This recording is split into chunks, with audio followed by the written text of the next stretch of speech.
సదాశివ సమారంభాం శంకరాచార్య మధ్యమాం అస్మదాచార్య పర్యంతాం వందే గురు పరంపరాం. గురు బ్రహ్మ గురుర్విష్ణు గురుర్దేవో మహేశ్వరః గురుర్ సాక్షాత్ పరబ్రహ్మ తస్మై శ్రీ గురువే నమః. సాయినాథుడి అనుగ్రహంతో ఆశీర్వాదంతో మళ్ళీ మన అందరం కూడా సాయి యొక్క ప్రేమ తత్వంలో మునగడానికి ఒక చోట గుమిగాడు. సచరిత్రలో ఒక అద్భుతమైన వాక్యం ఉంది. భావార్థులైన శ్రోతలు జత కూడినప్పుడు సాయి నిధి తెరుచుకుంటుంది అంట.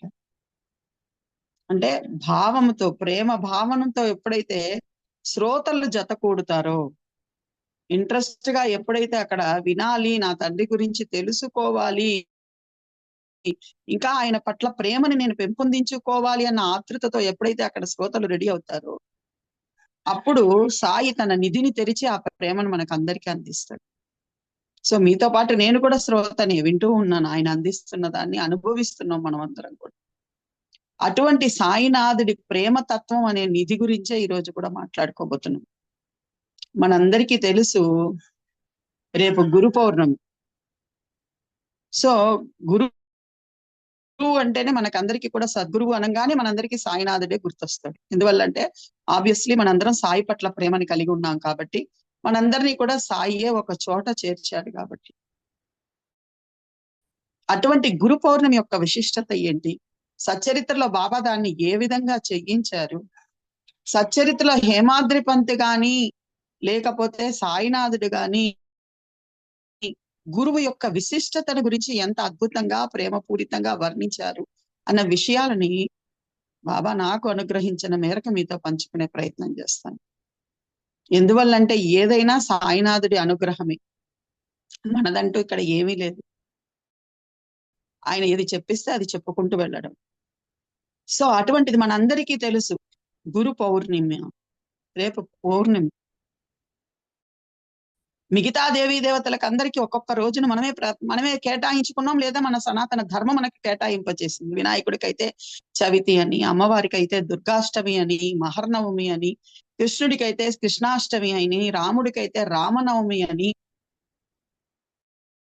లక్ష్మీదేవి అయితే అమావాస్య రోజు పుట్టిందని, సరస్వతీదేవి అయితే సప్తమి అని, ఇలా ఒక్కొక్క దేవీ దేవతలకు ఒక్కొక్క తిథిని మన సనాతన ధర్మం కేటాయించింది. మనమే తదనుగుణంగా పండగలు జరుపుకుంటూ ఉన్నాం.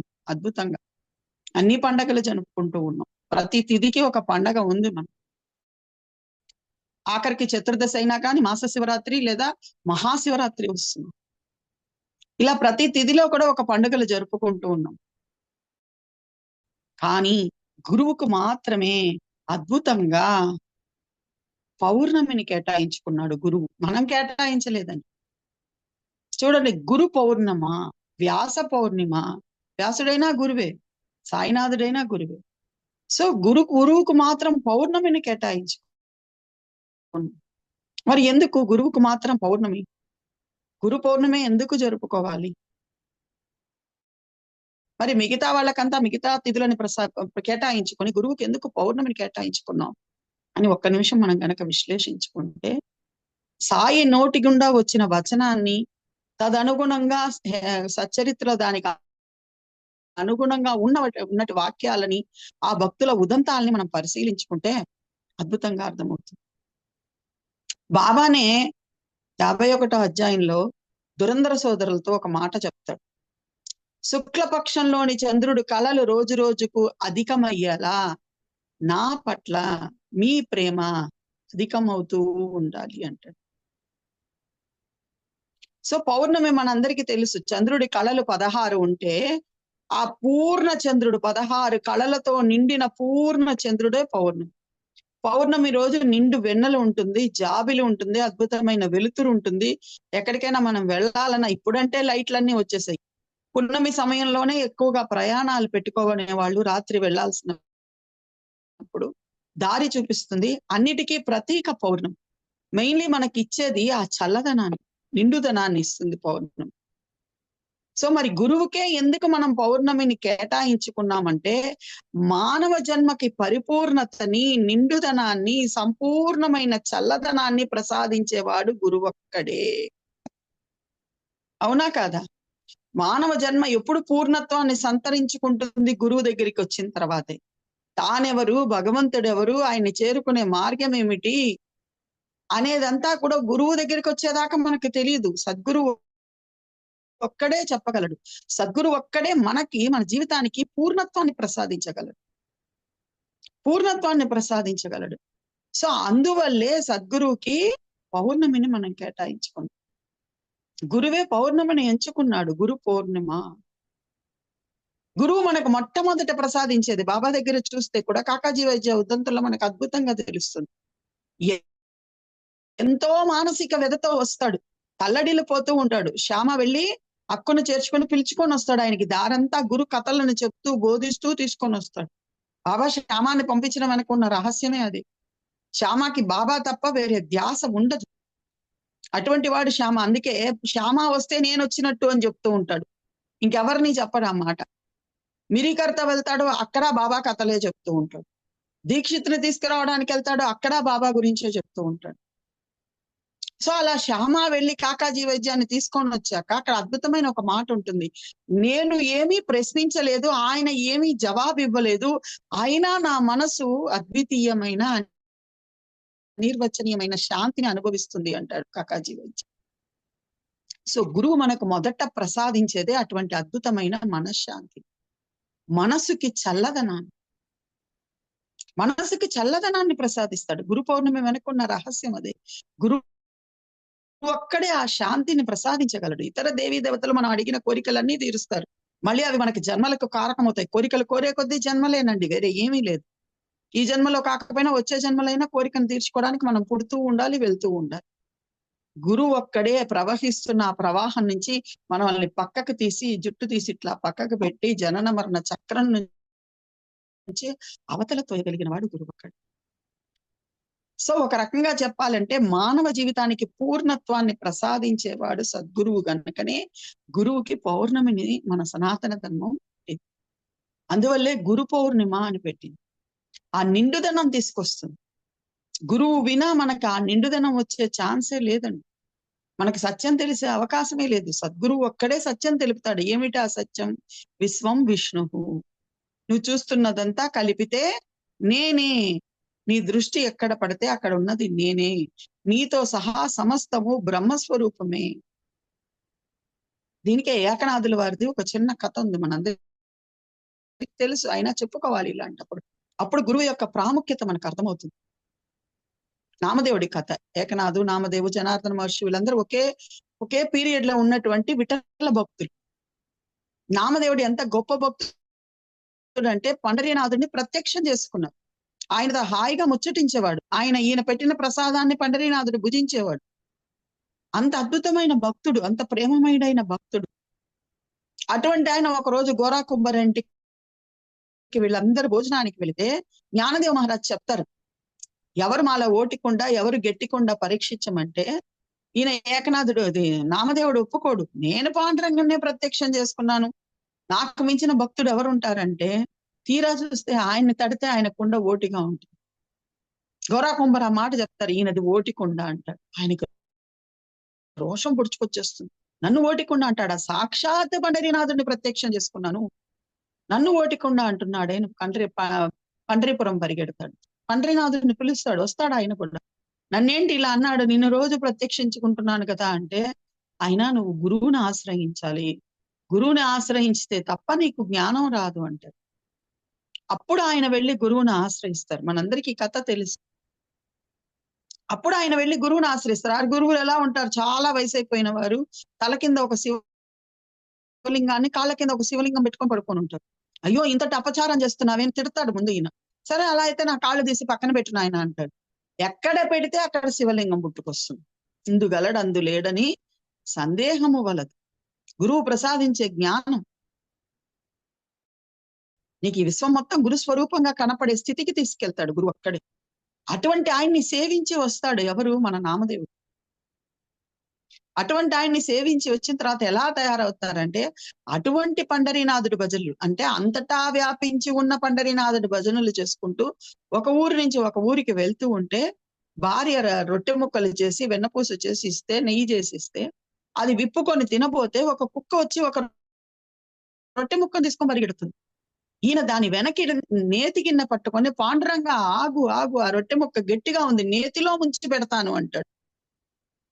అంటే అప్పటి వరకు విగ్రహంలో మాత్రమే పాండురంగాన్ని చూస్తున్న ఆయన ఎక్కడ కూడా చూడడం మొదలు పెట్టాడు, తన దగ్గర రొట్టె పెరుక్కోపోతున్న కుక్కలో కూడా చూడడం మొదలు పెట్టాడు.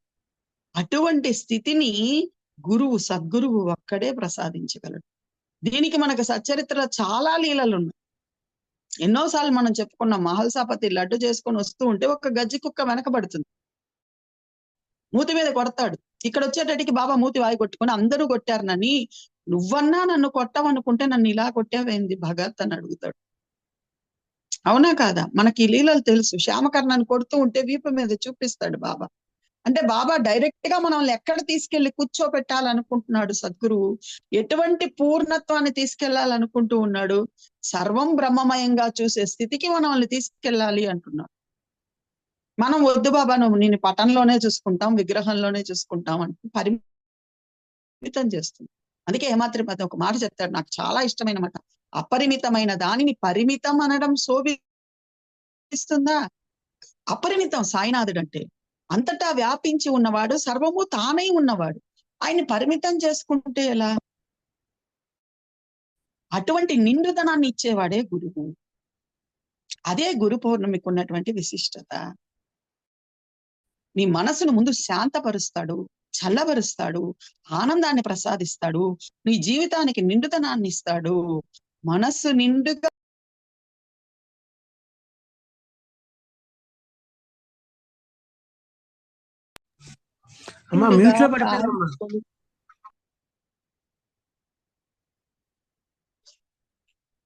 కాల్ వచ్చిందండి. ఇప్పుడు వినిపిస్తుందా? ఇప్పుడు వినిపిస్తుందా? సో మనసు నిండుగా సాయిని కొలువరా అంటాం కదా, మన మనసులు నిండుగా సాయినాథుడు నిండిపోవాలి. అదే బాబా చెప్పాడు, శుక్లపక్షంలోని చంద్రుడి కళలు రోజు రోజుకు అధికమయ్యేలా డైలీ ఒక్కొక్కరవ పెరుగుతూ రావాలి బాబా పట్ల ప్రేమ. ఇతర విషయాల పట్ల కొద్దిగా విముఖత కూడా కలగబడలేదండి. ఇతర విషయాలన్నీ బాబా ప్రసాదించినవి అన్నప్పుడు ఆయన పట్ల ప్రేమ ఇబ్బడి ముబ్బడైపోతుంది. చాలా మంది చెప్తారు, భార్యను వదిలేసే, బిడ్డను వదిలేసి, అన్నిటిని వదిలేసి. ఎందుకు వదిలేయాలి? అన్ని బాబా ఇచ్చిన ప్రసాదం. ఎందుకు వదలాలి? ఎంతో మందికి కుటుంబం లేదు, ఎంతో మందికి అన్నం ఆహారం లేదు, ఎంతో మందికి వస్త్రాలు లేవు. మరి మనకి లభించాయి అంటే భగవత్ కృప, గురు కృప తప్ప ఇంకేమన్నా ఉందా? అవునా కాదా? భగవత్ కృప, గురు కృప వల్లే కదా లభించాయి. సో అవన్నీ ఆయనే ఇచ్చాడు అన్న భావన పెంపొందించుకునే కొద్దీ ఆయన పట్ల మనకి ప్రేమ పెరుగుతూ ఉంటుంది. నేను సంపాదించుకున్నాను, నా ఇల్లు నా వాకిలి అంటే నిమిషంలో పోతాయి అన్ని. అంతే కదా? మొన్న ఆ మధ్య అక్కడెక్కడో భూకంపం వస్తే పెద్ద పెద్ద వాళ్ళు కూడా నిమిషంలో బికారులు అయిపోయారు. సచ్చరితలో కూడా ఆ మాట ఉంది. ఒక్క క్షణంలో బికారినైనా రాజుని చేయగలడు, ఒక్క క్షణంలో రాజునైనా బికారిని చేయగలిగిన వాడు. అటువంటి వాడు ప్రసాదిస్తే మనకి లభించాయి ఇవ్వని. అటువంటి గురు కృపే, అటువంటి గురువే. ఆ గురువుకు ప్రతీకే పౌర్ణమి, ఆ నిండు వెన్నెల. అందువల్లే గురువుకి పౌర్ణమిని తీసుకున్నాను. అంటే నీకు జ్ఞానాన్ని ప్రసాదించేవాడు, నీ మనసుకి ఏది అవసరమో అవసరం లేదన్న జ్ఞానాన్ని ప్రసాదించేవాడు మనసుకేనండి. ఆ జ్ఞానం ద్వారా మనల్ని మనం ఉద్ధరించుకునే స్థితికి తీసుకెళ్లేవాడు. జ్ఞానం ఒక్కటే కైవల్యాన్ని ఇస్తుంది. సచరిత్రలో కూడా ఉంది, జ్ఞానం దేవతు కైవల్యం. ఇంకేది నీకు కైవల్యాన్ని ప్రసాదించదు. అటువంటి జ్ఞానం అంటే ఏది తెలుసుకుంటే ఇంకా తెలుసుకోవలసినది ఏది ఉండదు. అటువంటి ఆత్మజ్ఞానాన్ని హేమాద్రి పంత్ గారు చెప్తారు, బాబా చూపుడు వేలుతో చూపిస్తారు అంటే.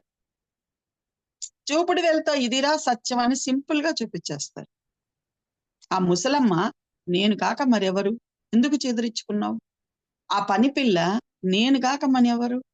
ఆ పని పిల్ల అంత అద్భుతంగా పాడింది, నీకు జ్ఞానాన్ని బోధించిందంటే ఆ పని పిల్ల నేను కాక మరి ఎవరు? పని పిల్ల నేను కాక మరెవరు అనొచ్చు, ఓకే, అంతవరకు ఓకే. ఆ పని పిల్ల, ఆ పిల్ల వేసుకున్న చింకి గుడ్డ, ఆ పిల్లకి ఇచ్చిన కొత్త చీర, దాత అందరూ కూడా నా స్వరూపమే అన్నాడు. అందరూ నా చింకి గుడ్డ కూడా, అమ్మాయి వేసుకొని ఉన్న చింకి గుడ్డ కూడా నా స్వరూపమే అన్నాడు. అంటే గురువు మనకి ఎటువంటి పరిపూర్ణత్వాన్ని ప్రసాదిస్తున్నాడు ఆలోచించి. సాయినాథుడు మనల్ని ఎటువంటి స్థితికి, అన్నిటినీ సర్వం సాయిమయంగా చూసే స్థితికి, అలనాటి భక్తులందరూ ఆ స్థితినే పొందారు. రామదాసు కూడా అంతా రామమయంగా చూశాడు. అన్నమయ్య కూడా బ్రహ్మం ఒక్కటే పరబ్రహ్మం ఒక్కటే అని పాడారు. అటువంటి పూర్ణత్వాన్ని ఇచ్చేవాడు కాబట్టే గురువుకు గురు పౌర్ణమి అన్నారు. గురువు ప్రసాదించే జ్ఞానం పౌర్ణమి వెన్నెల వంటిది. మన మీద నిండుగా మెండుగా కురుస్తూనే ఉంటుంది. మనం దాన్ని ఒడిసి పట్టుకోవాలి.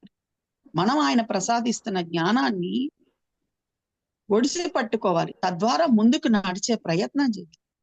లేకపోతే ఎక్కడ వాళ్ళం అక్కడే ఉంటాం. బాబానే చెప్పాడు కదా, 2000 జన్మల నుంచి 2000 సంవత్సరాల నుంచి చూస్తున్నాను, నీ పెడబుద్ధులు ఇంకా పోలేదే అన్నాడు ఒక భక్తుడితో. 72 జన్మల నుంచి నీ వెంట ఉన్నాను అని. మనకు కూడా అలా అనుకుంటే ఎన్ని జన్మలు పడతాయో తెలియదు. కానీ గురు పాదాలు గట్టిగా పట్టుకొని గురువు చెప్పినట్టు ఆచరిస్తే ఈ జన్మలోనే పొందాలి. సో అలా శుక్లపక్షంలోని చంద్రుని కళలు రోజు రోజుకు అధికమయ్యేలా మన మనసులలో గురువు పట్ల ప్రేమ అధికమవుతూ ఉండాలి. అలనాటి భక్తులందరూ కూడా ఆ ప్రేమనే పంపొత్తించుకున్నారు. ఒక పురందరే 25 ఏళ్ల వాడు బాబా దగ్గరికి వచ్చేటప్పుడు ఒక స్టేట్మెంట్ ఇస్తాడు. వెళ్ళి చదవండి, భక్తుల అనుభవ సంహితలో ఉంటుంది. ఒక స్టేట్మెంట్ ఇస్తాడు ఆయన. నేను ఎటువంటి లౌకిక అవసరాల కోసము సాధు సత్పురుషులను ఆశ్రయించలేదు అంటూ. బాబా కూడా ఆయన రాగానే మొదటిసారి ఏం చేస్తారు, ఆయన్ని 2 రూపాయలు ఇవ్వు, 2 రూపాయలు ఇవ్వు, 2 రూపాయలు ఇవ్వు అని అడుగుతారు. బాబా నేను అసలే 25 రూపాయలు జీతగాన్ని, నా దగ్గర ఎక్కడొస్తాయి, నా దగ్గర లేవు బాబా, నీకు ఎప్పుడో ఇచ్చేసాను అని. నేను అడిగింది ఈ 2 రూపాయలు కాదురా, శ్రద్ధ నిష్ఠ అంటాడు. వెంటనే బాబా ఏమంటారు, అవి నేను నీకెప్పుడో ఇచ్చేసాను అంటాడు పురందరి. సరే అలా అయితే దాన్ని గట్టిగా నిలబెట్టుకో అంటాడు. అప్పుడు పురందరే గారు ఒక అద్భుతమైన మాట చెప్తారు. మనం కూడా బాబా పట్ల ప్రేమని నిలబెట్టుకోలేకపోతున్నాం, ఊగిసలాడుతూ ఉంటుంది. కొంచెంసేపు బాగానే ప్రేమిస్తాం, మళ్ళీ ఏదైనా ఒడిదుడికిలు వచ్చినప్పుడు పక్కకి వెళ్ళిపోతూ ఉంటుంది. అప్పుడు ఆయన ఒక మాట చెప్తాడు, బాబా శ్రద్ధానిష్ట నిలబడాలంటే నా మనస్సు నా మాట వినేటట్టు చెయ్యి అంటాడు. శ్రద్ధానిష్ట కలగాల్సింది ఎక్కడ, మనస్సులోనే. గురువు పట్ల ప్రేమ కలగాల్సింది ఎక్కడ, మనసులోనే. బాబా పట్ల అపరిమితమైన ప్రేమ భావం కలగాల్సింది ఎక్కడ, మనసులోనే. అటువంటి ప్రేమ భావాన్నే రోజు రోజుకి పెంపొందించుకోమని చెప్పాడు బాబా. రోజు రోజుకి పెంపొందించుకో. నేను నా గురువుని చూసినట్లు, పిల్ల తాబేలు తల్లి తాబేలును చూసినట్లు.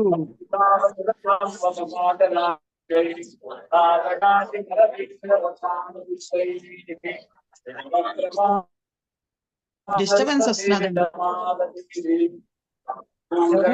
చేసుకున్నారు.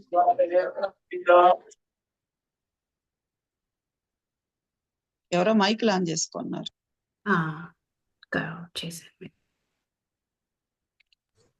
పిల్ల తాబేలు తల్లి తాబేలును చూసినట్టుగా మీరు నన్ను ఎప్పుడు చూస్తూ ఉండమని చెప్పాడు. అంటే మన అంతర్దృష్టి సాయి అందే స్థిరపడి ఉండాలి. అందుకే బాబా చెప్పాడు అద్భుతంగా, నీ ఆలోచనలకన్నిటికీ నన్ను కేంద్రంగా చేసుకో. చూడండి, ఒక చిన్న అద్భుతమైన విషయం, ఒక చిన్న సీక్రెట్. భర్త భార్యతో కొన్ని చెప్పుకోగలదు, కొన్ని చెప్పుకోలేడు. భార్య భర్తతో కొన్ని చెప్పుకోగలరు, చెప్పుకోలేరు. స్నేహితుడితో కొన్ని చెప్పుకోగలం, పిల్లలతో కొన్ని చెప్పుకోగలం. కానీ బాబాతో అన్నీ చెప్పుకోగలం అండి. మన బాధలు చెప్పుకోవచ్చు, మన బలహీనతలు చెప్పుకోవచ్చు, మనకున్న చెడు వ్యసనాలు చెప్పుకోవచ్చు, అన్ని బాబాతో చెప్పుకోవచ్చు. ఎందువల్లంటే ఆయనకి అన్నీ తెలుసు. ఆల్రెడీ తెలిసిన ఆయన దగ్గర చెప్పుకోవడం ఈజీ కదా. అందుకనే బాబా అద్భుతంగా చెప్పాడు, నీ ఆలోచనలకన్నిటినీ నన్ను కేంద్రంగా చేసుకో.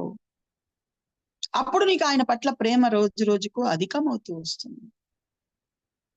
దానికే గురువు యొక్క మహత్యాన్ని హిమాద్రి పంత్ అద్భుతంగా చెప్తాడండి. గురువు ఎవరు, ముందు గురువు ఎవరో తెలుసుకోవాలి. మనం అందరం చెప్పుకుంటాం శ్లోకాలు, గురుస్తుతి చెప్పుకుంటాం. దాని అర్థం వైపుకు మనస్సును పోని.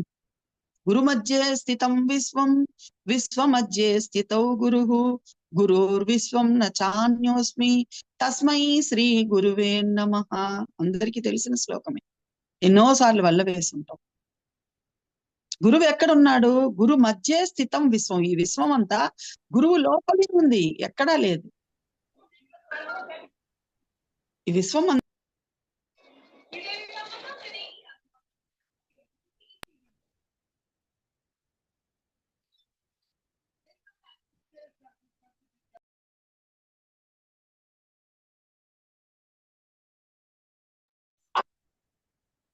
అట్లాగే గురువు ఎక్కడున్నారు? గురువు ఈ విశ్వానికంతా మధ్యలోనే ఉన్నాడు. దానికి ప్రతీకగానే అంటే ఈ విశ్వాన్ని ఇప్పుడు మన ఇంటిని 5 అంతస్తులు 6 అంతస్తులు కట్టుకుంటున్నామండి. 14 అంతస్తులు 24 అంతస్తులు బెంగళూరు లాంటి సిటీల్లో అయితే 80, 90 అంతస్తులు కూడా కడుతున్నారు. అన్నిటికీ బేస్ పిల్లర్ ఒకటి ఉంటేనే కదా, పిల్లర్స్ ఉంటేనే కదా అంతలా ఓ బిల్డింగ్ లేపగలుగుతున్నాం. విశ్వ మధ్యే స్థితౌ గురువు. ఆ పిల్లరే గురువు. అందుకనే బాబా ఏం చేస్తాడు, గురు పౌర్ణమికి ఎక్కడ పూజ చేయించాడు? సచ్చరిత్రలో ఉంది మనందరికి. గురు పౌర్ణమికి అందరూ బాబాని పూజించుకోవడానికి వస్తే బాబా దేనికి పూజ చేయించారు? నింబార్ దగ్గర ఉన్న ఆ స్తంభానికి పూజించుకోమన్నారు. ఈ స్తంభానికి పూజ చెయ్యండి గురు పౌర్ణమి రోజు అని చెప్పారు. ఎంత అద్భుతమైన ఘటన అది. స్తంభానికి పూజ చేయడం అంటే అర్థం ఏమిటి? ఆ మసీదు మొత్తం నిలబడడానికి, ద్వారకామాయి మొత్తం నిలబడడానికి మూల కారణం ఆ స్తంభమే. ఆ స్తంభం ఉంటేనే కదా మసీదు నిలబడుతుంది. ఈ విశ్వమంతా నిలబడడానికి మూల కారణమైన వాడు సాయినాథ్. అటువంటి మహాచైతన్యం, మహాశక్తి సాయినాథ్. అది గురు మధ్యే స్థితౌ విశ్వం, విశ్వ మధ్యే స్థితౌ గురు. గురువుకి విశ్వానికి తేడా లేదు. విశ్వమే గురువై ఉంది, గురువే విశ్వమై ఉన్నాడు. అటువంటి గురువును పూజించేదే గురు పౌర్ణమి. ఆ స్థితికి మనం చేరుకోవాలి. ఆ నిండుదనానికి, ఆ పూర్ణత్వానికి మనం చేరుకోవడానికే గురు పౌర్ణమిని బాబా చేయించేవాడు. గురువు యొక్క విశిష్టతను తెలుసుకో. మనందరికీ తెలుసు బాబా నోటి గుండానే 19వ అధ్యాయం 32వ అధ్యాయంలో గురువు యొక్క విశిష్టతని ఎంతో అద్భుతంగా చెప్తాడు. 4వ అధ్యాయంలో కూడా చెప్తాడు, ఇది నా గురుస్థానము, ఇక్కడ నేను 12 ఏళ్ల పాటు సాధన చేశాను అని చూపిస్తాడు. ఏదైతే ఆ గృహం ఉందో భూగృహాన్ని బాబా చూపిస్తాడు. 12 ఏళ్లు తాను నిరంతరం అక్కడ సాధన చేశానని చెప్తాడు బాబా. అట్లాగే 19వ అధ్యాయంలో ఆ ముసలమ్మని పక్కన కూర్చోపెట్టుకొని ఎంత అద్భుతంగా గురువుని ఎట్లా సేవించాలో బాబానే చెప్తాడు. అమ్మా, నాకు నా గురువు ఏ మంత్రము ఉపదేశించలేదు. నిజంగా చెప్తున్నాను, ఈ మసీదులో కూర్చొని నేను అబద్ధం ఆడను తల్లి, ఇది నా సత్యవచనము. నాకు నా గురువు ఏ మంత్రాన్ని ఉపదేశించలేదమ్మా. జస్ట్ నేను నా గురువుని చూస్తూ ఉన్నాను. చిన్నవాడినైన నన్ను గురువు పెద్దవాడిని చేశాడు. గురువు లేని నా కళ్ళు అగ్నిగోళాలు అన్నాడు 32వ అధ్యాయం. సో చిన్నవాడిగా ఉన్న నన్ను గురువు పెద్దవాడిని చేశాడు అంటే అర్థం ఏమిటి? చిన్నవాడిగా ఉన్న మనం పెద్దవాడు అవ్వడం అంటే అర్థం ఏమిటి? అక్కడ ఉన్నటువంటి అసలైన విశిష్టత ఏమిటి?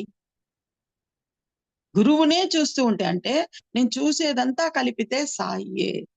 ఎప్పుడు ఆ దృష్టితో మనం చూస్తూ ఉంటామో, ప్రతి జడ జీవ పదార్థాన్ని సాయిగా చూసే ప్రయత్నం చేస్తూ ఉంటామో, కుచించుకుపోయిన మన మనస్సులు, నేను నాది అన్న అజ్ఞానంతో నా ఇల్లు నా వారు నేను నాది అని కుచించుకుపోయిన నా మనస్సు విశ్వమంతటిగా విశాలవంతంగా తయారవుతుంది. అదే పూర్ణత్వం అంటే.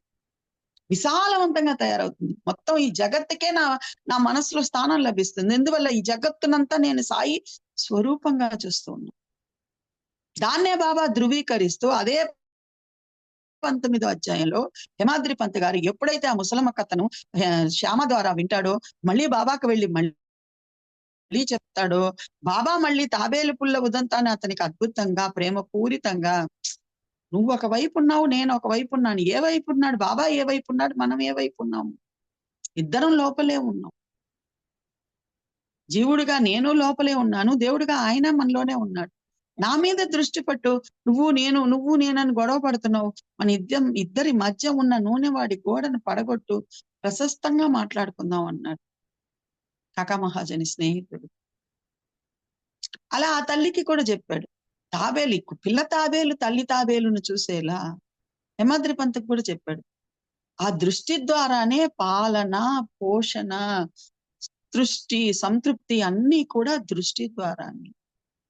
అంటే నువ్వు నన్ను ఏమి కోరవలసిన అవసరం లేదు. నా దృష్టి ఎల్లప్పుడూ నీపై ఉంటుంది. నువ్వు కోరికలను వదిలి నన్ను భజించు. కోరికలను వదిలి నాతో ఉండే ప్రయత్నం చేయి. అవనే చెప్తాడు ఒక చోట అద్భుతంగా, నిష్కామంగా నన్ను భజించేవారంటే నాకు ఇష్టం అంటాడు. అదే కృష్ణుడు కూడా చెప్పాడు, మనం వెళ్ళాం మళ్ళీ బాబాగా వచ్చి చెప్తున్నాడు. ఆయన మన నుంచి ఏమైనా ఆశిస్తున్నాడా? గురువు యొక్క ప్రాముఖ్యత ఎంత గొప్పదో ఒక నిమిషం మనం ఆలోచిద్దాం. మనకు లౌకికంగా ఉన్న బంధాలన్నీ కూడా ఏదో ఒక స్వప్రయోజనాన్ని ఆశించినవి. తల్లిదండ్రులు మనల్ని కన్నారన్నా దాని వెనక ఒక స్వప్రయోజనం ఉంది. ఉందా లేదా అండి? ఖచ్చితంగా ఉంది. వాళ్ళకి పిల్లలు కావాలని, వాళ్ళకి నలుగురిలో గౌరవం ఉండాలని కన్నారు మనల్ని. మనం మళ్ళీ కాపాడతామా లేదనే సంగతి పక్కన పెట్టండి. అవునా కాదా? స్వప్రయోజనం. సో అన్నదమ్ములు ఒకరినొకరు ఉంటున్నారంటే వాళ్ళకి స్వప్రయోజనం ఉంది. అక్కల చెల్లెల మధ్య అంతే, భార్యాభర్తల మధ్య అంతే, మనం కన్న పిల్లల మధ్య మనకు కూడా అంతే. స్వార్థం ఉంది అన్నిటి మధ్య. కానీ మనకి ఏమాత్రం సంబంధం లేని గురు ప్రేమ, స్వార్థం లేని ప్రేమ, మన నుంచి ఏమీ ఆశించని ప్రేమ. మన పిల్లలు కూడా మన నుంచి ఏదో ఒకటి ఆశిస్తున్నారు. మనము మన పిల్లల దగ్గర నుంచి ఏదో ఒకటి ఆశిస్తున్నాం. మన నుంచి ఏది ఆశించని నిష్కామమైన ప్రేమ సాయినాథుడు. దీనికి ఎన్ని లీలలు చెప్పుకోవచ్చు. ఆయన నిష్కామమైన ప్రేమకి ఆయనే చెప్పాడు, మీకైతే అందరూ ఉన్నారు, నాకు ఎవ్వరు లేరు, మీరే అని చెప్పాడు. మీరు చేసే పనుల గురించి మీకు బాగా తెలుసు, నాకు అహర్నిశలు మీ చింతే అన్నాడు. ఎంతటి నిష్కామమైన ప్రేమ అంటే సాయినాథుడి జన్మ జన్మలకి తోడొస్తున్నాడు. ఒక జన్మలో కాదు, జన్మ జన్మలకి తోడొస్తున్నాడు. అంతటి నిష్కామమైన ప్రేమ గురు ప్రేమ. ఏం అవసరం అండి ఆయనకి మన పట్ల ప్రేమ చూపించడానికి? ఎన్ని జన్మలకో తెలుసుకుంటాం, లేకపోతే లేదు, ఇట్లే పడుంటాం కదా. ఎంత ప్రేమ! ఎవరో ఒకరి ద్వారా పుస్తకం ఇప్పిస్తాడు, ఎవరో ఒకరి ద్వారా పఠన రూపంలో మన ఇంటికి వస్తాడు, ఎక్కడో చోట సత్సంగం చెప్పిస్తాడు, ఇంకెవరి చేతైనా ఒక మంచి మాట చెప్పిస్తాడు, మనల్ని ఉద్ధరించే ప్రయత్నం చేస్తాడు, మనల్ని దగ్గరికి తీసుకునే ప్రయత్నం చేస్తాడు. ఇలా కాదు, ఇలా ఉండు అని వాళ్ళ చేత చెప్పిస్తాడు. ఇది చేస్తున్నది తప్పు, ఇది సరిదిద్దుకోమంటాడు.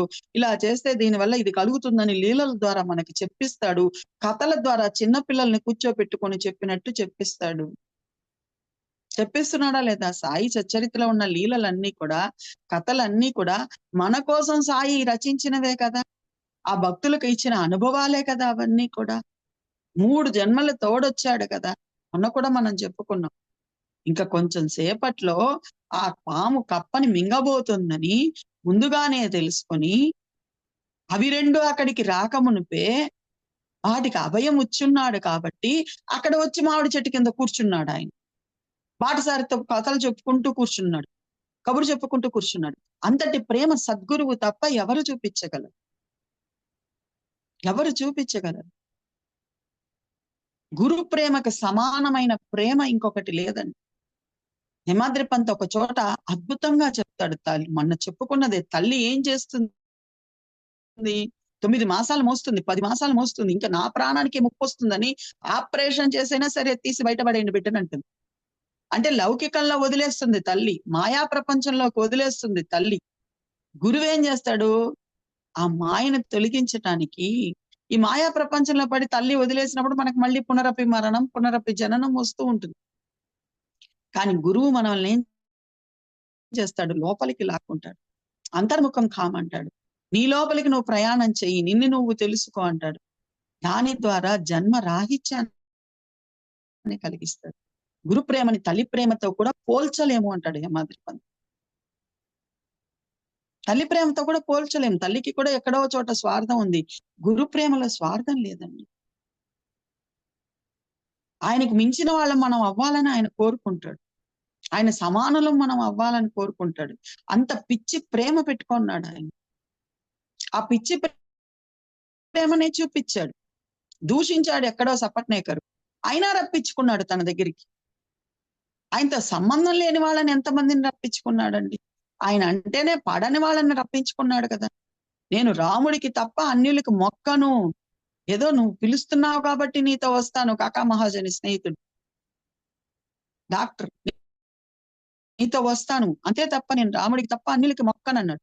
సరే అలాగే నువ్వేం మొక్కదు, నువ్వు రమ్మని చెప్పాడు. ఆయన ఏమి ఈయన భక్తుడు కాదు, సాయి అంటేనే పడ్డం లేదు. నిజంగా బాబా యొక్క పద్ధతే చాలా విశిష్టమైనదండి. మనల్ని తిట్టే వాళ్ళనైతే మనం ఇంటి గడప కూడా తొక్కనివ్వంగా. ఆయన అలా కాదు, తిట్టితే తిట్టాడులేడా, నా బిడ్డే కదా, తెలుసుకుంటాడు. పుత్రవాత్సల్యం. ఆయన ఆయన వచ్చేటట్టుకి ఈయన రెడీగా కాస్ట్యూమ్ చేంజ్ చేసుకొని రాముడిలాగా కూర్చోన్నాడు. అందరికేమో సాయినాథుడు, అతనికి మాత్రం రామదర్శనం ఇచ్చాడు. కళ్ళల్లో పడిపోయాడు. ఎటువంటి వాత్సల్యం! గురువాత్సల్యాన్ని దేంతో పోలుతాం? వచ్చాడు ఎవరు? గురుగోల భక్తుడు మూలే శాస్త్రి. బాబాతో పనే లేదు ఆయనకి, బూటీతో పనిపడి వచ్చాడు. బూటీ ఎక్కడ ఉన్నారని అనుకుంటే షిరిడీలో ఉన్నారన్నారు, వచ్చాడు. ఆయనకి సంబంధించిన వాళ్లే కాదు కదా, ఆయనకేం పని కట్టుకొని అతన్ని కూడా ఉద్ధరించాలని. ఎంత ప్రేమ! గురు ప్రేమలో అంతటి నిస్వార్థత ఉంటుంది. పిలిపించుకున్నాడు. కావాలనే కాళ్ళు జాపుకొని కూర్చున్నాడు. ఆ కాళ్ళు చూసేటట్టుకి ఈయన ఎవరు అన్నటువంటి జిజ్ఞాస కలగాలని. జిజ్ఞాస కలిగింది. ఎందువల్ల? ఆయనకి సాముద్రిక శాస్త్రం తెలుసని ఈయనకు కూడా తెలుసు కదా, అందువల్ల కాళ్ళు జాపుకొని కూర్చున్నాడు. ఈయన చేసే చమత్కారాలు అలా ఉంటాయి. మూలే శాస్త్రి యొక్క పూర్వ పుణ్యం పండే సమయం వచ్చింది, వంతు వచ్చింది కదా, రప్పించుకున్నాడు. బూటీతో పని పడేటట్టు చేసి రప్పించుకున్నాడు. కాళ్ళు జాపుకొని కూర్చున్నాడు.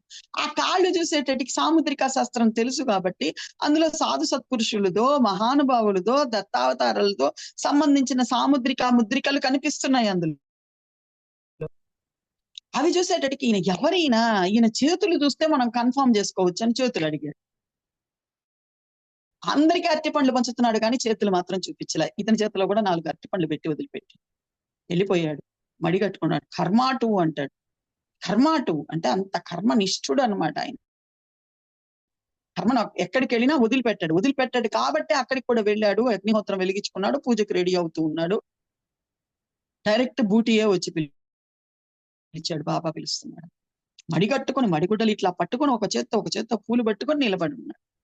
ఆ పూలు అలా విసిరి వేసేటట్టుకి ప్రేమ చూడండి, మన తండ్రి ప్రేమ, గురు ప్రేమ. నరసింహారావు గారు నిజంగా నాకు ప్రేమతత్వం ఇచ్చి బాబా ప్రేమలో ఇంకా ముంచుతున్నారు నన్ను. ఎంతటి ప్రేమ! వాళ్ళందరికేమో సాయినాథుడిగా కనిపిస్తున్నాడు. దీనిలో ఒక చమత్కారం ఏందో తెలుసా? కుస్తీ పోటీలో ఓడిపోయినప్పటి నుంచి కేవలం కఫనీని, తెల్ల కఫనీని, ముతకబారిన కఫనీని, తలగుడ్డని మాత్రమే కట్టుకుని ఆయన మన కోసం, అదే నేను ఇందా నుంచి చెప్తున్నా, గురువు యొక్క వాత్సల్యం ఎంత గొప్పది. మన కోసం, తన బిడ్డ కోసం, తన బిడ్డ మనసు మార్చడం కోసం ఆ నియమాన్ని కూడా పక్కన పెట్టి, ఈ రోజు నేను కాషాయం కట్టుకుంటాను, నాకు కాషాయం రెడీ చేయమని చెప్పాడు.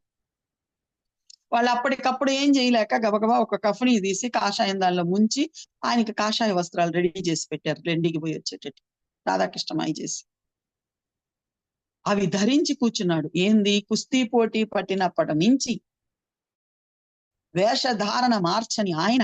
అదే గురువు యొక్క వాత్సల్యం, అదే గురు ప్రేమ. నీ కోసం తాను ఎన్ని మెట్లైనా దిగి వచ్చే సాయినాథుడి ప్రేమ. మిగతా గురువుల సంగతి మనకు తెలియదు. వాళ్ళు ఇది చెయ్యి అని చెప్పి వదిలిపెట్టేస్తారు. బాబా అలా కాదు, తాను దిగి వస్తాడు. తాను దిగి వచ్చిన ఇంకొక ఉదంతం కూడా మీకు చెప్తాను ఇది అయిపోయిన తర్వాత. ఎన్నడూ కాషాయం కట్టని ఆయన కాషాయం కట్టుకొని అక్కడ కూర్చోడు. ఎప్పుడైతే ఆయన అక్కడ కూర్చున్నాడో, ఈయన చూసి అలా పూలు విసిరాడో, ఈయన కంటికి మాత్రమే,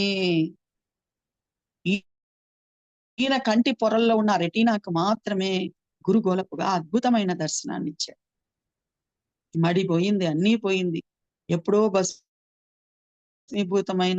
తన గురువుని చూసేటట్టుకి అలా మసీదు మెట్లు ఎక్కేశాడు. వాళ్ళందరూ సాయినాథుడి హారతిని పాడుతూ ఉన్నారు. ఈయన గురుగోళ హారతిని బిగ్గరగా పాడుతున్నాడు. ఒక్క క్షణం కాదు, ఒక నిమిషం కాదు, కొన్ని నిమిషాల పాటు గురుగోళపుగా దర్శనమిచ్చాడు. బాబా అలా చమత్కారం ఏం చేయడండి. చాలాసేపు మద్రాసు భజన సమాజం ఆమె కూడా అంత అద్భుతమైన రామ దర్శనాన్ని ఎంత అద్భుతంగా ఆ తల్లి వర్ణిస్తుందో చూడండి. అట్లాగే ఇక్కడ కూడా మూలే శాస్త్రికి ఎంతసేపు ఆ దర్శనాన్ని అద్భుతంగా ప్రసాదించాడో మన తండ్రి. ఆనందంగా ప్రసాదించాడు. ఒక్కసారి ఆ ద్వారకామాయిల ఆ దర్శనాన్ని దర్శించుకోండి. మన కోసం అన్ని మెట్లు దిగి తన నియమాన్ని కూడా పక్కన పెట్టి కాషాయ వస్త్రాన్ని ధరించి అలా కూర్చొని తన బిడ్డ మారాలి, అంతటా గురు స్వరూపాన్ని చూడాలి, గురువులలో భేదం అసలు చూడకూడదు, ఆ ఏకత్వం అద్వైత స్థితికి చేరుకోవాలి అన్నటువంటి సాయినాథుడి తపన అతని కళ్ళల్లో నీళ్ల రూపంలో కారిపోయింది ఆ ప్రేమ. సాయి చూపిన ప్రేమ, నిజంగా సాయి చూపిన ప్రేమ ముందు మనం అందరం చూపించే ప్రేమ అసలు ఇసుమంత కూడా ఉండదండి, ఇసుకంత కూడా ఉండదు. ఆయన ప్రేమ అపూర్వమైనది, అనంతమైనది. మనందరికీ తెలుసు బాబా ద్వారకామాయికి వచ్చిన కొత్తల్లో ఆయన ఉయ్యాల కట్టుకొని పైన పడుకునేవాడు. అది కూడా ఎంత, ఈ డేంగ్లే గారే ఆయనకి అద్భుతంగా మంచం ఏదో చెయ్యించాలని తీసుకొని వస్తే అన్ని చెక్కల్ని ఇచ్చి పంపించేసి ఒక చెక్క ఉంచుకున్నాడు. ఒక అడుగు వెడల్పు, 5 అడుగులు 5.5 అడుగులో పొడుగు ఉండేది, 6 అడుగుల లోపల పొడుగు ఉండేది. ఒక్క అడుగు వెడల్పు. సచ్చరిత్రలో ఇస్తారు ఆ మాట. ఆ చెక్కకి గుడ్డ పేలికలు, చినిగిపోయిన గుడ్డ పేలికలతో కట్టి వేలాడ తీసుకొని 4 వైపుల దీపాలు పెట్టుకొని దాని మీద ఎక్కి పడుకునేవారు. ఆయన ఎప్పుడు ఎక్కేవారో ఎప్పుడు దిగేవారో కూడా ఎవరికి తెలియదు. దాన్ని చూడడానికి ఊరి వారంతా వచ్చేవారు. అది కూడా ఒక అద్భుతమైన కళ, బాబా కళ. మన అందరిలో ఆత్మస్వరూపంగా, శక్తి స్వరూపంగా, చైతన్య స్వరూపంగా ఉన్నవాడు కాబట్టే మన అందరి కను రెప్పలు ఏ సమయంలో అలా మూసుకొని అలా తెరుచుకుంటాయో ఆయనకు మాత్రమే తెలుసు. కాబట్టే ఆ కను రెప్ప మూసి తెరిచే లోపల అక్కడికి ఎక్కేసేవాడు. వీళ్ళు ఎక్కడ కనిపెడతారు? కనిపెట్టలేకపోయేవాడు. అలాగే ఎప్పుడు దిగేవారో కూడా తెలియదు. అనిమ, గరిమ, మహిమ వంటి సిద్ధులు ఆయన దగ్గర దాసిగా పడి ఉండగా అంటాడు హేమాద్రి పంత్. నవనిధులు, అష్టసిద్ధులు ఆయన దగ్గర దాసిగా పడి ఉండగా చీమల, దోమల మారి ఉయ్యాల ఎక్కడానికి ఎంత సమయం పడుతుంది ఆయనకి అంటాడు. ఆయన చాలా అద్భుతంగా వర్ణిస్తాడు ఆ ఘట్టాన్ని. హేమాద్రి పంత్ గారు 10వ అధ్యాయం చదవండి, చాలా అద్భుతంగా ఉంటుంది. అటువంటి బాబా వీళ్ళు ఆ చమత్కారం చూడడానికి వస్తున్నారే కానీ నన్ను ఎరగలేకుండా ఉన్నారు అన్న బాధతో ఆ ఉయ్యాల బల్లని ఎరగొట్టి వేసేసాడు. అయిపోయింది. తర్వాత 45వ అధ్యాయం మనందరికీ తెలుసు. సాయి యొక్క అద్భుతమైన మహాత్యాన్ని తెలిపే ఆనందరావు పాకడే ఉదంతి. అక్కడ బాబాని దీక్షిత్ అడుగుతాడు, బాబా మీరు ఒకప్పుడు ఉయ్యాల్లో పడుకున్నారంట కదా, అది చూడాలని నాకు ఆనందంగా ఉంది, కోరికగా ఉంది. నేను అలాంటి బల్లె తెప్పిస్తాను, మీరు హాయిగా మళ్ళీ అక్కడ పడుకోమని చెప్తారు. అందరూ అనుకుంటారు బాబా విసుగుబొట్టి ఆ ఉయ్యాల బల్లని విరగొట్టేసి దునిలో వేసేసారండి. కానీ అక్కడ బాబా ప్రేమ చూడండి. మహల్సాపతిపై బాబాకున్న ప్రేమ. తన భక్తుడి కోసం భగవంతుడు, సద్గురువు ఈ విశ్వాన్నంతా తన ఆధీనంలో ఉంచుకొని మన విధి విధానాలను కూడా మార్చగలిగిన వాడు ఎన్ని మెట్లు దిగి వస్తాడు. సద్గురు ప్రేమ ముందు నీకు అన్ని తుచ్చమే అనిపిస్తాయి. ఒరే నేనైతే ఆ బల్ల మీద పడుకోగలను, మహల్సా వల్ల కాదు, పడుకోలేడు. రాత్రంతా నా పక్కన పడుకుంటాడు, నా గుండెల మీద చెయ్యి పెట్టుకోమని చెప్తాను, నామస్మరణ జరుగుతూ ఉంటుంది వినమని చెప్తాను. చెయ్యి పెట్టుకొని నామస్మరణ వింటూ వింటూ నిద్రపోతాడు. నిద్రపోతే ఆ చెయ్యి నాకు భారం అయిపోతే భగత్ అని పిలిస్తే మేల్కొంటాడు. ఒక రాత్రంతా మేలుకోగలిగిన వాడు. ఎందువల్ల? 4 పక్కల దీపాలు. అవునా కాదా? మహల్సాపతి పడుకోలేడనగానే దీక్షిత్ చెప్తాడు, ఆయనకు కూడా ఒక బల్ల కట్టిస్తానంటాడు. నేనైతే పడుకోగలను. రాత్రంతా మేలుకోగలిగిన వాడు, పక్కకు తిరిగి పడుకోకుండా, కాళ్ళు జాపుకోకుండా ముడుక్కోగలిగిన వాడు పడుకోవాలి దాని మీద. నా భక్తుడు అలా చేయలేడు, నా బిడ్డ అలా చేయలేడు, వాడి వల్ల కాదు. వాడి కోసం నేను బల్ల విరగొట్టి పక్కన పడేసి రోజు వాడు తెచ్చే పై పంచలో అతని పక్కన పడుకుంటానురా, నేను అతనితోటి పడుకుంటానురా, నాకు ఇదే ఆనందంగా ఉంది, నాకు మళ్ళీ ఉయ్యాల బల్ల వద్దు అని. సో తన భక్తుడి కోసం ఎంతగా దిగి వస్తాడో చూడండి భగవంతుడు. మహల్సాపతి ప్రేమకి ఎంతగా కరిగిపోయాడు. మహల్సాపతి దగ్గర ఏముందండి? ఏమీ లేవు. అప్పట్లోనే ఒక చిన్న గుడిసింట్లో ఉండే ఆయన. ఏమీ లేవు. సరే మహా అయితే 5 మంది సంతానం, భార్య ఉన్నా ఒక నులక మంచం అన్నా ఉంటుంది కదండి. ఆ రోజుల్లో మంచాలు అందరిలో ఉండేవి. ఒక నులక మంచం అన్నా ఇంట్లో ఉంటుంది, దాని మీద వేసుకోవడానికి చింకు దుప్పటన్నా ఉంటుంది. ఆ సుఖాన్ని కూడా వదిలిపెట్టి బాబా దగ్గరికి వచ్చాడు. అవునా కాదా? ఆ సుఖాన్ని కూడా వదిలిపెట్టేశాడు. బాబా సాంగత్యం కావాలి అనుకున్నాడు. పగులంతా ఆయన దగ్గరికి ఎవరో ఒకరు వచ్చిపోతూ ఉంటారు, రాత్రంతా నాదేగా. చూడండి బాబా సాంగత్యాన్ని ఎంత అద్భుతంగా పొందాడో, బాబా ఆయన చేత ఏం సాధనలు చేయించాడో అన్ని మనకు తెలియవు. చాలా విషయాలు గుప్తంగానే వెళ్ళిపోయాయి. ఎంత అద్భుతమైన సాధన మహల్సాపతిది అంటే, తాను ఏ రోజు చనిపోతానో చెప్పగలిగాడంటే ఎంత అద్భుతమైన సాధన బాబా వారు చేయించుంటారు అతని చేత. చెప్పగలిగారా లేదా? మళ్ళీ కొడుకు వచ్చి అడిగాడు, ఏం నాన్న ఈ రోజు కాదులేరా, రేపు పోతాను. ఏందండి ఊరికే పోతున్నాం హైదరాబాద్కా? ఈ రోజు కాదు రేపు పోతానని చెప్పడానికి ఎంత అద్భుతంగా తన బిడ్డని, తన శిష్యుణ్ణి, తన భక్తుణ్ణి మలచుకుంటాడో సద్గురువు చూడండి. అతని కోసం అన్ని మెట్లు దిగి వచ్చి అతని పక్కన పడుకొని అతనికి తన సాంగత్యాన్ని ప్రసాదించి అతని వైరాగ్యాన్ని దృఢపరిచి ఎంత ఉన్నతమైన స్థితికి తీసుకెళ్లేవాడు ఒక్క సద్గురువే. అందుకే గురువు యొక్క ప్రాముఖ్యతని అద్భుతంగా సచ్చరిత్ర చెప్తుంది. గురువుని పరశువేదితో పోలుస్తారు. పరశువేది ఏం చేస్తుంది? ఇనుముని బంగారుగా మారుస్తుంది. కానీ గురువు తన సహజ స్థితిని నీకు ఇస్తాడు అని చెప్తుంది సచ్చరిత్ర. పరశువేది వేరు, ఇనుము వేరు కదా. గురువు అట్లా కాదు. గురువు అయస్కాంతం లాంటి వాడు. ఇనుము అయస్కాంతంతో రాపిడి చెందగా చెందగా చెందగా స్వయం అయస్కాంతంగా ఎలా మారిపోతుందో, నువ్వు గురువుతో రాపిడి నీ మనసును చెందించగా చెందించగా, గురు లీలల్లో మనసును ఉంచగా, గురు ప్రేమలో ఉంచగా నీ మనస్సంతా కూడా, మనసు నిండుగా కూడా సాయి రూపాన్నే సంతరించుకుంటుంది. అదే పౌర్ణమి. నిండు మనస్సుగా సాయే నీలో నిండిపోవడమే పౌర్ణమి. అదే గురు పౌర్ణమి పూత. అదే గురువు యొక్క విశిష్టత. బాబా అద్భుతంగా గురువు యొక్క విశిష్టతను చెప్తాడు. హేమాద్రి పంత్ కూడా చెప్తాడు, సద్గురువు లేనిదే బ్రహ్మకు కూడా బ్రహ్మత్వం లేదు అనేస్తాడు. ఒకటే మాట, ముగ్గురమ్మల మూలపుటమ్మ సద్గురు. సద్గురువు ఉంటేనే బ్రహ్మకు కూడా బ్రహ్మత్వం. బ్రహ్మ తన సృష్టి కార్యాన్ని చెయ్యాలంటే ఆయనకు ఒక శక్తి ఉండాల. ఆ శక్తిగా ఉన్నవాడే సద్గురువు అంటాడు. మీరే రమాపతి, మీరే సావిత్రిపతి, మీరే ఉమాపతి అంటాడు. మొదటి అధ్యాయంలోనే అద్భుతంగా సద్గురు ఎవరో మనకు తెలియజేసేస్తారు. మీరే సరస్వతి, ఓంకార వీణను పట్టుకొని వాయిస్తున్నారు అంటాడు. మీరే గజాననుడు, మీరే గణపతి అంటాడు. మీరే రమాపతి, సావిత్రిపతి, ఉమాపతి అంటాడు. మీరు లేనిదే బ్రహ్మకు కూడా బ్రహ్మత్వం లేదు అని చెప్పేస్తాడు. ఒకటే మాట. ఇక బుద్ధిని స్ఫురింపజేసే సద్గురువుని స్మరించి అంటాడు. అంటే సద్గురువు ఎక్కడున్నాడు?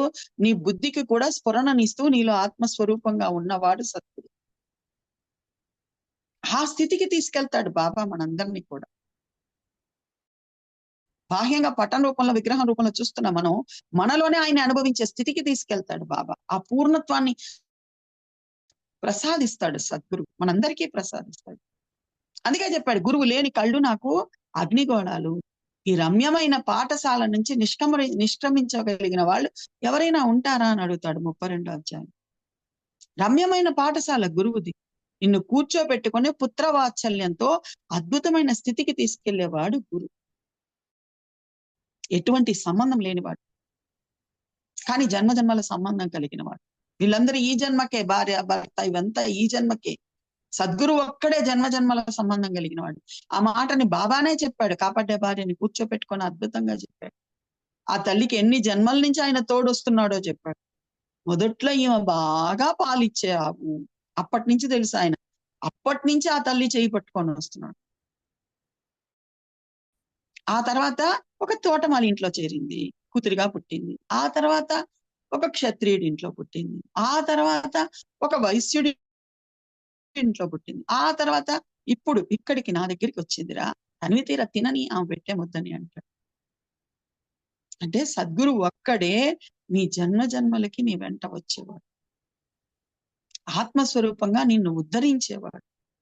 అప్పుడు ఆ తల్లికి అద్భుతమైన ఉపదేశం ఇస్తాడు బాబా. కూర్చోబెట్టుకుని, అమ్మ మెల్లగా, గట్టిగా వద్దు, మెల్లగా లోపల రాజారాం రాజారాం అను. బాబా ఎట్లయితే అల్లా మాలిక్ అన్నాడో, హేమాద్రి పంత్ ఎట్లాగైతే మనకి 2 తారక మంత్రం ఇస్తాడు. ఒకటే దాన్ని 2గా ఎట్లా అయినా చెప్పుకోమని. 1వ అధ్యాయంలో సాయి సమర్థ ఇదే మన మంత్రం, తంత్రం, యంత్రం కూడా ఇది ఒక్కటే అంటాడు. 3వ అధ్యాయంలో సమర్థ సాయి అన్న చిన్న మంత్రంతో మనం ఈ భవసాగరాన్ని దాటుతామంటాడు. అట్లాగే ఇక్కడ కూడా ఆ తల్లికి రాజారాం, రాముడే రాజు. ఆ తల్లికి రాముడు ఇష్టమేమో. రాజారాం రాజారాం అను, ఇలా ఎల్లప్పుడూ అంటూ ఉండు, నీకు శుభం కలుగుతుంది. ఎంత అద్భుతంగా ఆ తల్లిని కూర్చోపెట్టుకొని చెప్పగలిగాడు. ఎంత చిన్న చిన్న సాధనల ద్వారా, చిన్న చిన్నవి, బాబా దగ్గర పెద్ద పెద్దవి ఏమో ఉండవండి, చిన్న చిన్న సాధనల ద్వారా ఉద్ధరించేవాడే సద్గురు. ఆయనకి మన భూమిక తెలుసు, మన చిత్తవృత్తి తెలుసు, మన స్థితిగతులు తెలుసు. మనకు కూర్చొని పెద్ద పెద్ద వేదాంత పాఠాలు చెప్పడు బాబా. అవి అర్థం చేసుకునే కెపాసిటీ మనకు లేదని తెలుసు. నీకు కావాల్సింది ఏంటి? సర్వం సాయమయంగా చూసే స్థితికి చేరుకోవడం. నా ఆకలి దాని ఆకలి ఒకటే లక్ష్మి. 12 గంటల మిట్ట మధ్యాహ్నం అయితే కింద భూమి తిరుగుతుంది, ఎవరికైనా తిరుగుతుంది. దానితో నాకు ఏకాత్మత. నా ఆకలి దాని ఆకలి ఒకటే కదా. ఇలా నా దయాగుణాన్ని గ్రహించు తల్లి. ఇలా నా దయాగుణం. భగవంతుడు అంటేనే, సద్గురువు అంటేనే దయాగుణం. దాన్ని గ్రహించమని చెప్తాడు ఆ తల్లితో. అలా నువ్వు శుక్లపక్షంలోని చంద్రుడి కళలు రోజు రోజుకి అధికమయ్యేలా బాబా పట్ల ప్రేమను పెంచుకుంటూ వెళ్ళ. ఒక అద్భుతమైన మాట బాబానే చెప్తాడు. సర్వజీవులలో నన్ను చూసేవారే నాకు ప్రీతి పాత్రులు. అందరిలో ఆయన చూడడమే ఆయనకి ఇష్టం. ప్రేమ ఒక్కటి తప్ప నాకు వేరే ఏది అవసరం లేదు. ప్రేమ అంటే మనం ఏం చేస్తాం? బాబా విగ్రహం దగ్గర, బాబా పటం దగ్గర, గుళ్ళో నాది తప్పని నేను అనట్లేదండి. అది ఫస్ట్ చెయ్యాల్సిందే, తప్పకుండా అందరం చేయాల్సిందే, జీవితాంతం చేయాల్సిందే. అక్కడ తీసుకెళ్లి ముద్ద పెట్టడం ప్రేమ అనుకుంటున్నాం. కాదు. ఆకలిగొన్న ఎవరికి పెట్టినా సాయికి పెట్టినట్టే. ఎవరి నోటికి ముద్దను అందించినా సాయికి అందించినట్టే. అది నీ ఇంట్లో వాళ్ళు కావచ్చు, బయట వాళ్ళు కావచ్చు, మూగజీవులు కావచ్చు. అందుకనే ముందు సమృద్ధిగా వదిలిపెట్టి తర్వాత మనల్ని తినమని చెప్పాడు బాబా. సమృద్ధిగా పెట్టి ఏది తింటున్నాదో ఏది తినట్లేదో చూడాల్సిన అవసరం లేదు. ఇలా నా దయాగుణాన్ని నువ్వు గ్రహించు తల్లి అని. సో ఆ విధంగా మన మనసుల్లో మార్పు తెచ్చేవాడు సద్గురు. మనందరినీ తన వైపుకు మళ్లించుకునేవాడు సద్గురు. అయస్కాంతంలాగా మనల్ని తన వైపుకు లాక్కునేవాడు సద్గురు. ఎవరో ఒకరి ద్వారా ఒక సత్సంగమో, ఒక పుస్తకమో, ఇంకోటో అందించి మనందరినీ కూడా తన వైపుకు లాక్కునేవాడు సద్గురు. అటువంటి సద్గురువుని స్మరించుకోవటానికే గురు పౌర్ణమి. ప్రతి గురు పౌర్ణమి మనం ఇప్పటికి ఎన్నో సెలబ్రేట్ చేసేసుకున్నాం. రేపు కూడా గురు పౌర్ణమి సెలబ్రేట్ చేసుకుంటాం. కానీ ఈ గురు పౌర్ణమికి గురువు ఎవరో తెలుసుకుని సెలబ్రేట్ చేసుకోవాలి. గురువు ఎవరు? నాకెందుకు నా కాళ్ళకి దారం కట్టాడు? బాబానే చెప్పాడు కదా, మనకి సచ్చరిత్రలోనే ఉంది కదా, 1000 మైళ్ళ దారంలో ఉన్న పిచ్చుక పిల్ల కాలికి దారం కట్టినట్టు లాక్కొచ్చుకుంటాడు భీమాజీ పాటిల్ దంతులు. భీమాజీ పాటిల్ ఏం బాబా భక్తుడు కాదు, పిలుచుకొచ్చుకున్నాడు కదా, ఎంత అద్భుతంగా ఉద్ధరించాడు. ఎంతమందిని మనం చూస్తూనే ఉన్నాం. పిచ్చుక పిల్ల కాలికి దారం కట్టినట్టు మనందరికీ కూడా దారం కట్టుకున్నాడు, ఉద్ధరించాలని కంకణం కట్టుకున్నాడు ఆయన.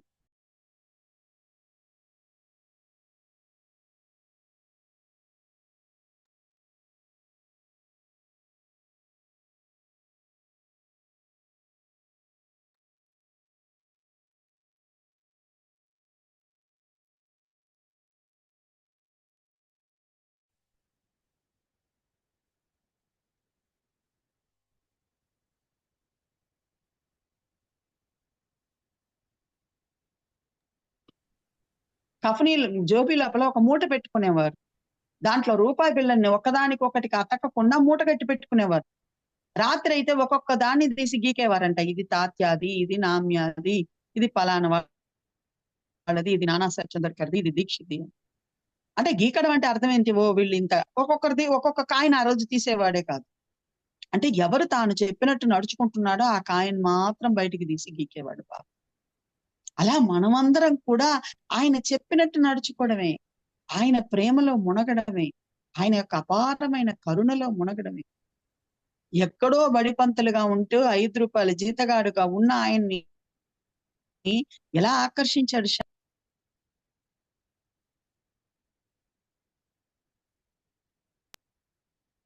రకరకాల పాటలు పాడేవాడు. ఆ రకరకాల వింత వింత శబ్దాలు చేసేవాడు. ఏంటి ఈ మసీదు నుంచి ఇన్ని శబ్దాలు వస్తున్నాయే అని శ్యామ ఆయనకు ఆకర్షితుడయ్యాడు. అలా శ్యామ ఆయనకి దగ్గరయ్యాడు. ఆయనకి చిన్నగా చిలుము అలవాటు చేశాడు. చిలుమిచ్చి తన దగ్గరికి లాక్కున్నాడు.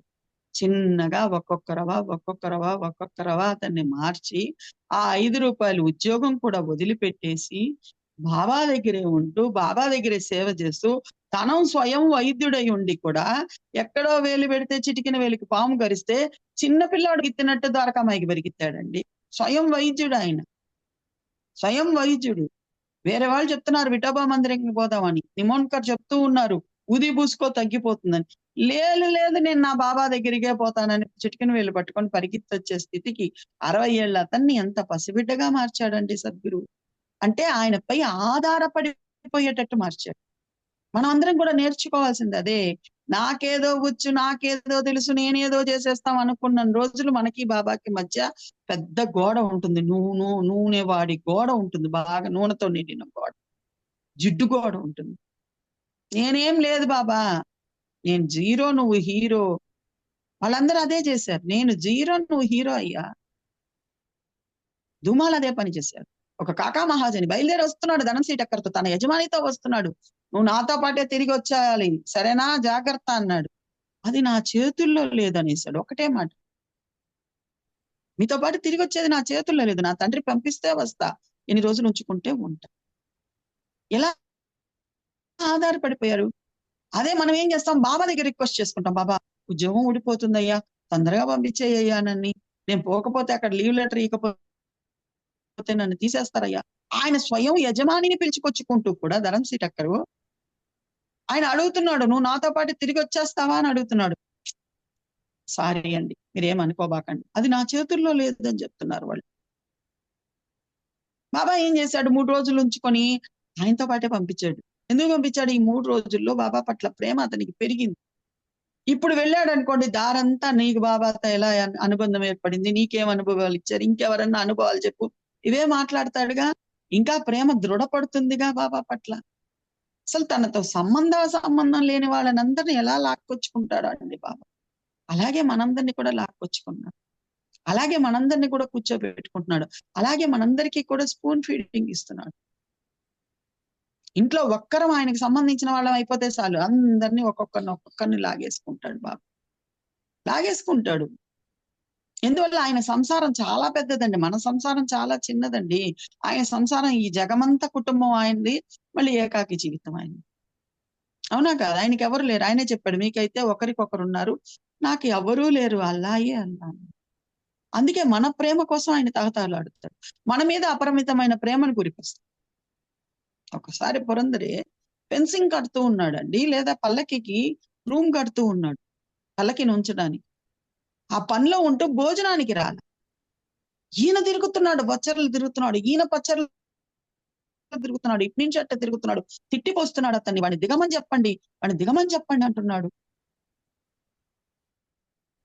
ఏమనంటే ఆకలేసిపోతుంది, నాకు ఆకలేసిపోతుంది, వాడు తినకుండా చేసుకుంటున్నాడు, వాడిని దిగమనండి. తల్లిదండ్రులు కూడా అంత ప్రేమను చూపించారండి. ఏముంది, 1 గంట 5 తింటాడులే, ఏం మునిగిపోదు, పని చేసేస్తా అని అనుకుంటారు. ఈయన పచ్చళ్ళు తిరుగుతున్నాడు. ఒక్కసారిగా దిగి పురందరే వెళ్ళి కాళ్ళు అలా పట్టేసుకున్నాడు. బాబా ఏంటయ్యా నీ ప్రేమ, ఇంత ప్రేమ ఏంటయ్యా, ఒక్క పూట నేను తినకపోతే ఏం మునిగిపోతుంది, పో నువ్వు ముందు తినిరా, తినొచ్చి చేసుకో. ఎంత ప్రేమ అండి గురువు యొక్క వాత్సల్యం. ఆయన దగ్గరికి వచ్చి కూర్చునే వాళ్ళు అందరూ కాళ్ళు ఒత్తుతామని సేవ చేస్తాం, వద్దు పోలే, ఇది కాదు, నువ్వు గురు తత్వం తెలుసుకోవాలి, భగవత్ తత్వం తెలుసుకోవాలి, సాటవాడెక్కువ జోగి చెప్తూ ఉన్నాడు, విను, ఉద్ధరించుకో నిన్ను. దీక్షిత్ వాడకపో, దీక్షిత్ భావార్థ రామాయణమో ఏకనాథ భాగవతమో చదువుతూ ఉంటాడు, వెళ్ళు అక్కడ కూర్చో. మళ్ళీ వెళ్ళే పంపించేటప్పుడు ఇక్కడ ఒక కథ చెప్తాడు ఆయన, గమ్ముకు కూడా కథ చెప్పి పంపిస్తాడు. ఆయన ఇక్కడ ఏ కథ అయితే చెప్పారో వాళ్ళు అక్కడ సత్సంగంలో వెళ్ళి కూర్చోగానే అదే చెప్తూ ఉంటారు దీక్షిత్ గారు. మళ్ళీ అక్కడ కూడా జ్ఞానం, అంటే ఇక్కడ ఈ నోటితో ఏదైతే చెప్పానో అక్కడ ఆ నోటితో పలికేది కూడా నేనే, అతనికి ఆ కథ స్ఫురింపజేసేది నేనే, చెప్పించేది నేనే. ఓ వెళ్ళి వినుపు, అందరిలో నన్ను చూసే ప్రయత్నం చేయకు అని అక్కడ కూర్చోబెట్టేవాడు. తన దగ్గర కూర్చోబెట్టుకొని సేవ చేయించుకునేవాడు కాదు బాబా. ఉద్ధరించే ప్రయత్నమే బాబాది. తపన చెప్పాడు కదా, ఈ బ్రాహ్మణుడు లక్షలాది మందిని అన్నాడు, ఒకేసారి తీసుకెళ్లిపోవాలి మనందరిని ఆయన తపన. మనం మాత్రం వద్దు బాబా, ఈ స్వర్గం బాగుంది, నాకు ఇది బాగుంది, తింటూ తాగుతూ ఇక్కడే ఉంటాను, నువ్వు నన్ను ఉద్ధరించొద్దు బాబా, ఏదో అప్పుడప్పుడు నిన్ను వచ్చి హాయ్ అంటూ ఉంటాను, పలకరిస్తూ ఉంటాను అంటున్నాడు. ఆయన ఏమో ద్వారకామాయిలో మన కోసం ఎదురు చూస్తూ కూర్చొని ఉన్నాడు, కళ్ళు కాయలు కాస్తూ చేతులు ఇలా చాచి ఎదురు చూస్తూ ఉన్నాడు. ఈ మధ్య పెడుతున్నారు చూడండి, కట్టటాలకి ఉంచుకొని ఇలా వంగి చూస్తూ ఉన్నాడు. నా బిడ్డ ఎప్పుడు వస్తుంది, ఎప్పుడు తెలుసుకుంటుంది, ఎప్పుడు నా దగ్గర కూర్చుంటుంది, ఎప్పుడు నా కథలలో ఉన్న ఆణిముత్యాలను తీసుకుంటుంది. ఎప్పుడు నా వలే నా గురువుని సేవిస్తుంది. బాబానే చెప్పాడు, నా వలే నా గురువుని సేవించిన వారు ఒక్కరు లేరనేసాడు. ఒక్కరు లేరనేసాడు. అయినా ఆయనకి మన మీద పిచ్చి ప్రేమ కాబట్టి పర్వాలేదు రేరా, తల్లి అనుకో, తండ్రి అనుకో, గురువు అనుకుంటే కదా బాధ నీకు. తల్లికి తగ్గ బిడ్డలు కండి, బతిలాడుకుంటున్నాడు. తల్లికి తగ్గ బిడ్డలు కండి, నా ప్రేమను గుర్తించండి, జన్మ జన్మలకి మీకు చేయూతనిస్తూ, మీ కర్మలను తీర్పిస్తూ, పాపపుణ్యాలు మీరు చేసిన చిట్టా ఏదేందో తదనుగుణంగా మీకు జీవితాన్ని ఇస్తూ, మళ్ళీ సద్గురువుగా గురు రూపంలో మీకు వచ్చి మిమ్మల్ని ఉద్ధరించే ప్రయత్నం చేస్తున్నాను కదా. నా ప్రేమను అర్థం చేసుకోండి. అది అసలైన గురుతత్వం. గురువుకి మనకి ఎటువంటి సంబంధం బాహ్యంగా లేదండి. ఆత్మ సంబంధం గురువుది మనది, అంతరాత్మ సంబంధం, అద్భుతమైన జ్ఞాన సంబంధం. జ్ఞానం దేవత కైవల్యం. అటువంటి జ్ఞానాన్ని ప్రసాదించేవాడు గురు. ఆ జ్ఞానంతోనే మనల్ని మనం ఉద్ధరించుకోవాలి. ఆయన ప్రసాదిస్తున్న జ్ఞానంతోనే మనల్ని మనం ఆయనే ఉద్ధరించేస్తారు. ఆయన అంటి పెట్టుకుని ఉంటే చాలు, ఆయన లీలలను అంటి పెట్టుకుని ఉంటే చాలు. ఆయన దగ్గర వచ్చిన వాళ్ళందరూ మనలాంటి వాళ్ళే కదా. తలకాయలు లేని అగ్గిపుల్లల్ని ఆయన తీసుకునేవాడు. తలకాయలు ఉన్న ఆయనకి ఎందుకు, ఆయనకు అవసరం లేదు. అట్లాగే మనలాంటి వాళ్ళనే ఆయన తీసుకునేవాడు. మనలాంటి వాళ్ళనే ఆయన ఉద్ధరించే ప్రయత్నం చేశారు. దాసగణ్ గారు ఉద్యోగము నాటకాలను ఉన్న ఆయన తీసుకొని వచ్చాడు. ఎంత అద్భుతమైన స్థితిని ప్రసాదించాడు దాసగణ్ గారికి. ఆయన పట్ల ఎంత ప్రేమను కురిపించాడు. ఆయన కోసం గంగా యమునల్ని తన 2 కాలి బొటన వేల మధ్య నుంచి తీసుకొని వచ్చాడా లేదా? చెయ్యి ఇక్కడ ఇదే ప్రయాగ, ఆనందంగా స్నానం చేయమని ప్రవహించింది అని ఇస్తారు అక్కడ. ప్రవహింపజేశాడు 2 నదులను ఒకే చోట. చూశాడా ఆయన అంతకు ముందు చేసిన తప్పులు ఎంచాడా? తప్పులు ఎంచేవాడు కాదు భగవంతుడు. తప్పులు ఎంచేవాడు కాదు సద్గురువు. పర్వాలా, ఉంటే ఉన్నాయి, అవి పోతాయి ఎప్పటికోప్పటికి. నువ్వు రా ముందు, నువ్వు ఇటువైపు ప్రయాణం చెయ్యి, వాటిని తొలగించే హామీ నాది అని హామీ ఇచ్చేవాడు సద్గురు. మన జీవితాలకి పూర్ణత్వాన్ని ఇచ్చేవాడు సద్గురు. గురువు ఉంటే తప్ప జీవితానికి పూర్ణత్వం ఉండదు. అటువంటి పూర్ణత్వాన్ని ప్రసాదించేవాడు సద్గురు. అందువల్లే దురంధర సోదరులతో ఆ మాట చెప్పాడు, శుక్లపక్షంలోని చంద్రుడి కళలు రోజు రోజుకి అధికమయ్యారు. ఉండండి, భార్య భర్త పిల్లలు ఉంటారు, వాళ్ళకన్నా ఎక్కువగా సాయిని ప్రేమిద్దాం. నా జీవితంలో నీకే బాబా ఇంపార్టెన్స్, నీ తర్వాతే వీళ్ళంతా. అందం కాదు, మనసులో దృఢపరుచుకుంది. ఎందువల్ల వీళ్ళందరికీ ఈ జన్మకే మనకు తోడుంటారు. ఈ శరీరం పడిపోతే వీళ్ళు ఎవరన్నా వస్తారా? రారు. మనదనుకున్న ఇల్లు వాకిళ్ళు వస్తాయా? రావు. మన నేమ్ వెనకున్న డిగ్రీస్ వస్తాయా? రావు. కనీసం ఈ ముక్కు పుడకనన్నా వదిలిపెడతారా? ఎత్తుకోగలనా? లేదు. మరి మన వెంట వచ్చేవాడు ఎవడు? ఒక్క సాయినాథుడు. ఒక్క సాయినాథుడే. చివరి తోడు ఆయనే, ఇంకెవ్వరు రారు. అందువల్లే బాబా చెప్పాడు, నన్ను ప్రాణ సమానంగా ప్రేమించేవారు అరుదు అన్నాడు. మన ప్రాణం ఆయనండి, మనకు అర్థం కావట్లా. ఆయన ఉంటే మనం ఉన్నాం. ఆయన అట్ట ఇంక వద్దులే, నాకు ఈ లక్ష్మితో విసుగు పుడుతుందని అలా పైకి వెళ్ళిపోయాడు అనుకోండి, ఇదేమైపోతుంది? శవం అయిపోతుంది. అంతే కదా. చాలా మంది ఒక అద్భుతమైన మాట చెప్తుంటారు, నాకు బాబా దయతో ఇప్పుడు నవ్వు వస్తుంది, ఒకప్పుడు నేను కూడా ఆ మాటలు చెప్పుకునేదాన్ని. చివరి క్షణంలో సాయే రావాలి, నా చేయి బట్టి తీసుకెళ్ళాలి అనుకుంటూ ఉంటారు. అసలు సత్యం ఏంటి? మనలో ఉన్న సాయి వెళ్ళిపోతాడు. నిజమా కాదా? చివరి క్షణంలో ఎక్కడి నుంచో సాయి రాడు. ఆల్రెడీ మనలో ఆత్మస్వరూపంగా, శక్తి స్వరూపంగా, చైతన్య స్వరూపంగా ఉన్న సాయి అలా లేచి వెళ్ళిపోతాడు. వెళ్ళిపోయేటప్పుడు 8వ అధ్యాయంలో ఇస్తాడు. వెళ్ళిపోతూ ఏం చేస్తాడు? ఈ మనస్సు, మనం చేసుకున్న కర్మలకు అనుగుణంగా ఉన్న ఈ మనస్సుని లాక్కోబోతాడు. అప్పుడు అది విలవిలలాడుతుందంట. ఎలా విలవిలలాడుతుందో సచ్చరిత్రలో 8వ అధ్యాయంలో చెప్తాడు. వలలో చిక్కుకున్న చేప పిల్ల ఎలా విలవిలలాడుతుందో అలా మన మనస్సు సాయినాథుడితో పోలేక, బాబా ఉండు, నా ఇల్లు, నా వాకిలి, నా ధనము, నా బిడ్డలు, అయ్యో వాళ్ళకి ఎక్కడ పెట్టానో చెప్పలేదు నేను అని విలవిలలాడుతూ ఉంటే, నీ సమయం అయిపోయింది ఆయన, రానా నా వెళ్దాము అని చెప్పి తీసుకెళ్ళిపోతాడు మనం. అవునా కాదా? తీసుకెళ్ళిపోయి మనం ఏదైతే స్టోర్ చేసుకున్నామో తదనుగుణంగా ఇంకొక రూపాన్ని ఇస్తాడు ఆయన. ఇంకొక రూపాన్ని ఇస్తాడు. ఎట్లాగైతే ఫోన్లో సిమ్ కార్డు, ఫోన్ పాడైపోయింది, ఫోన్ పడేస్తాం కానీ సిమ్ కార్డు పడేస్తావా? లేదు. జమ్మని యాపిల్ ఫోనో, ఐఫోనో, లేకపోతే OnePlus ఇంకొకటో కొని దాంట్లో ఈ సిమ్ కార్డు అలా పెట్టేస్తాం మన స్తోమతకి తగినట్టుగా. స్తోమత అంత లేకపోతే 1600, 2000 ఫోన్లు అయినా సిమ్ కార్డ్ మాత్రం అదే పెడతాం. అలాగే బాబా కూడా నువ్వు చేసుకున్న పాప పుణ్యాలకు అనుగుణంగా 1600 శరీరం అంటే చిన్న శరీరం, ఏదో ఒక జంతు శరీరాన్ని, లేదా బాగా పుణ్యం చేసుకుంటే మళ్ళీ మానవ శరీరాన్ని ఇచ్చి సిమ్ముని అందులో పెడతాడు.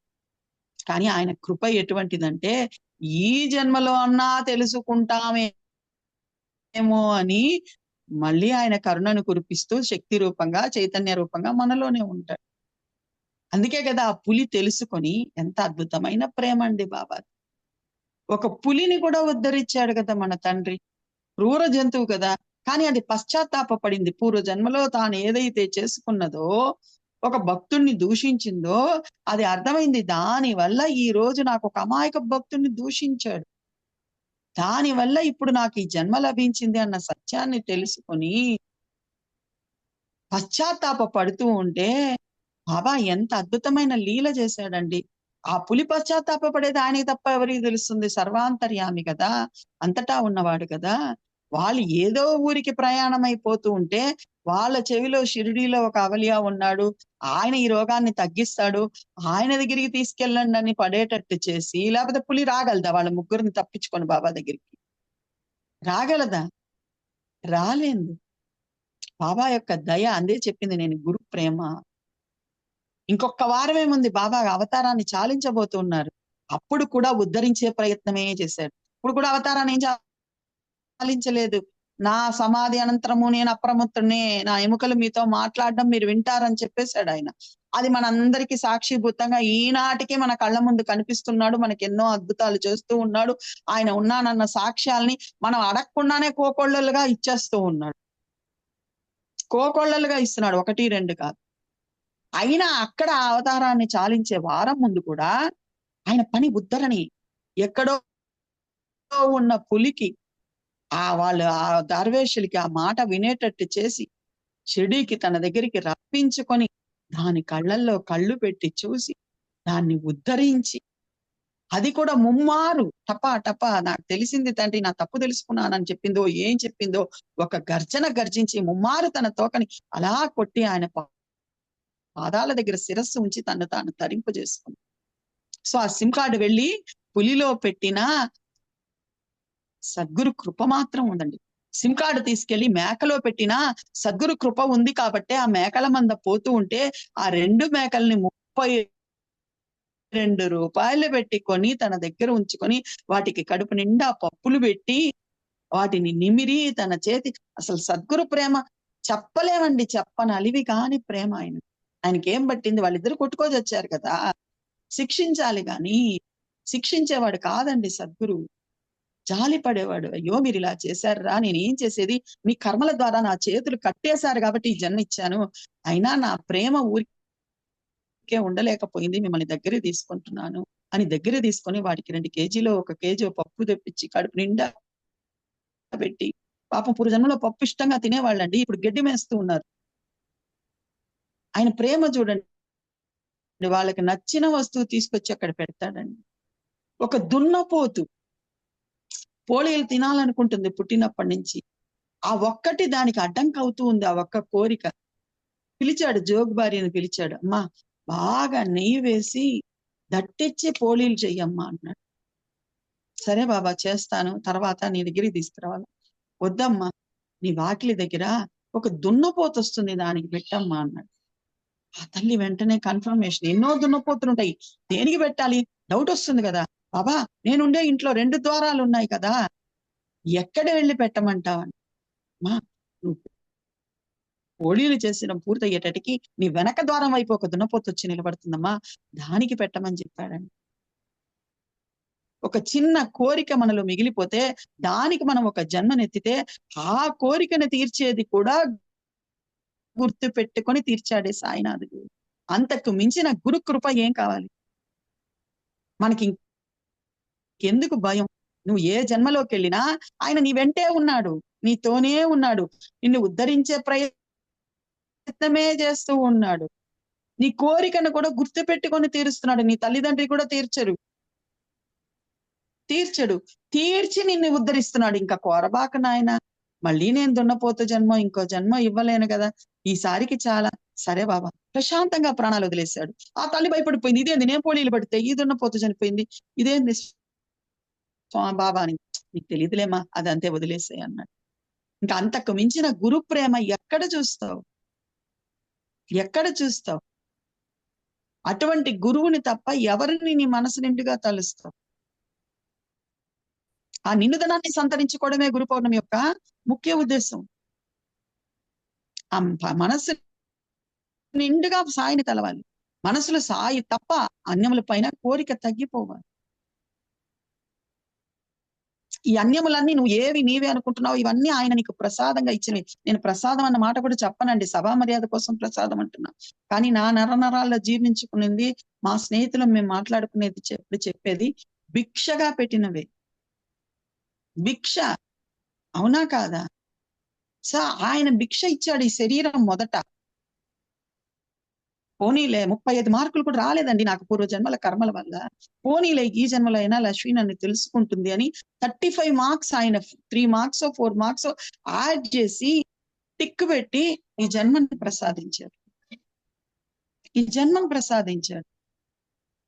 ఈ జన్మలో ఏ అవయవమో నువ్వు లోపం పెట్ల, పోనీలే బిడ్డ ఈ కళ్ళతో నన్ను ఆనందంగా చూసుకుంటుంది, ఈ చెవులతో నా గురించి ఆనందంగా వింటుంది, నోటితో నా గురించే చెప్తుంది, ఈ ముక్కుతో అద్భుతమైన నా సుగంధాలని గ్రోలుతుంది, ఈ శరీరంతో నా దగ్గరికే పరుగులు తీసుకుంటూ వస్తుందని సర్వ అవయవాలను ప్రసాదించడం ఆయన భిక్ష కాదా?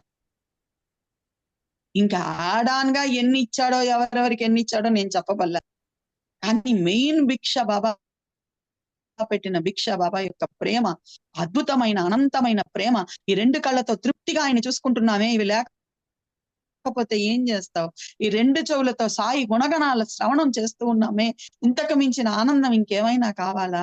ఈ నోటితో సాయి గుణగణాలను కీర్తించుకోగలుగుతున్నామే, నీ పాద కమల సేవయు నీ పాదార్చకులతోటి నెయ్యము నితాంత అపార భూతదయ. ఆ భూతదయ ఒక్కటే మనం నేర్చుకోవాలి. ఎందువల్లంటే సర్వభూతాలలో సర్వాంతర్యామిగా ఉన్నది సాయినాథుడే కాబట్టి. అటువంటి సాయినాథుడిని అర్థం చేసుకుని అవగాహన చేసుకుని ఆయన వైపుకు మరలాలని, అదే గురు పౌర్ణమికి ఆయనకు మనం ఇచ్చే దక్షిణ అన్న మాట కూడా చెప్పకూడదండి. మనం ఎవరం ఏమి ఇచ్చేదానికి, మన మనస్సుని దక్షిణగా సమర్పించాలని, ఆ నిండు మనస్సు, ప్రేమతో నిండిన మనస్సు ఒక్కటి తప్ప ఆయనకి వేరే ఏది అవసరం లేదు. అటువంటి ప్రేమను ఆయనకి కానుకగా ఇవ్వాలని రేపు గురు పౌర్ణమి రోజు మనందరం గుర్తుపెట్టుకొని ఆ పని చేసి ఆ ప్రేమను ఆయనకు అందించి, ఆయన ప్రేమని పదే పదే తలపోసుకుంటూ, తండ్రి ఇంకేమి కోరనయ్యా, నువ్వు ఇచ్చింది ఇంత అనంతమైనదని నాకు అర్థమైంది తండ్రి అని ఆయన ముందు మోకరిల్లి కృతజ్ఞత చెప్పుకోవడం ఒక్కటే ఆయనకు మనం చెల్లించే కానుక. కాబట్టి అటువంటి కృతజ్ఞతను తెలియజేసుకుంటూ ఇటువంటి అద్భుతమైన భావనల వైపు మరలించిన రమేష్ అన్న పాదాలకి, గురుగారి పాదాలకి, సాయినాథుడి పాదాలకి వేల లక్షల కోట్ల కృతజ్ఞతలు తెలియజేసుకుంటూ శ్రీ సచిదానంద సమర్థ సద్గురు సాయినాథ్ మహారాజ్ కి జై.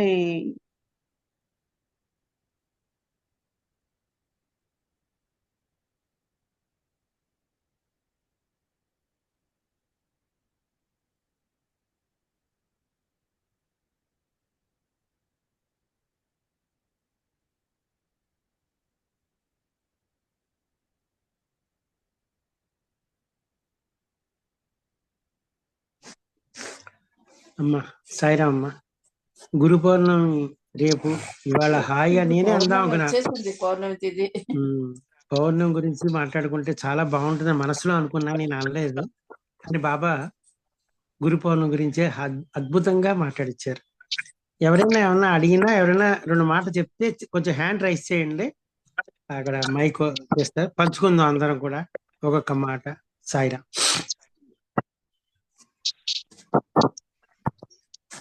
దొరస్వామి గారు ఏమైనా చెప్తారంటే మ్యూట్ అది అన్మ్యూట్ చేయండి, ఆ మైక్ మీద నొక్కండి సార్. దొరస్వామి గారు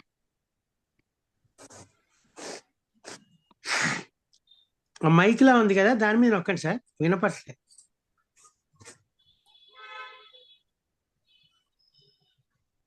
ఆ మైక్ మీద నొక్కండి, అన్మ్యూట్. పక్కన ఎవరో ఉన్నట్టున్నారు, వాళ్ళని అడిగితే బెటర్. ఆ మైక్ లా కనిపిస్తుంది కదండి, అది నొక్కండి.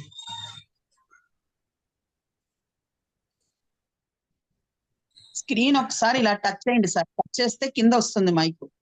దొరస్వామి గారు స్క్రీన్ ఇలా టచ్ చేయండి, మైక్ వస్తుంది. హలో. ఇప్పుడు సార్ మళ్ళీ మాట్లాడు.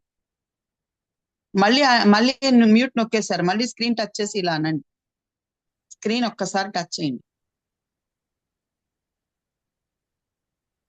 కింద మ్యూట్ అని ఉంది చూడండి, దాన్ని నొక్కండి. సార్ సాయిరామ్ అండి, ఒకసారి ఫోన్ టచ్ చేయండి, మీకు ఆ మైక్ కనిపిస్తుంది. ఫోన్ స్క్రీన్ ఇలా టచ్ చేయండి సార్, ఇలా వేలుతో ఇలా టచ్ చేయండి. టచ్ చేస్తే కింద మ్యూట్ అని చూపిస్తుంది. ఇప్పుడు మాట్లాడండి. ఇందాక నాకు వాయిస్ వినపడలేదమ్మా, అందువల్ల వెంటనే ఇంటికి బయటకు ఊళ్ళో ఉన్నాను. ఇంటికి వచ్చి మళ్ళీ పాపని ఇవన్నీ రెడీ చేసి మళ్ళీ నాకు తెలియదు ఇవి.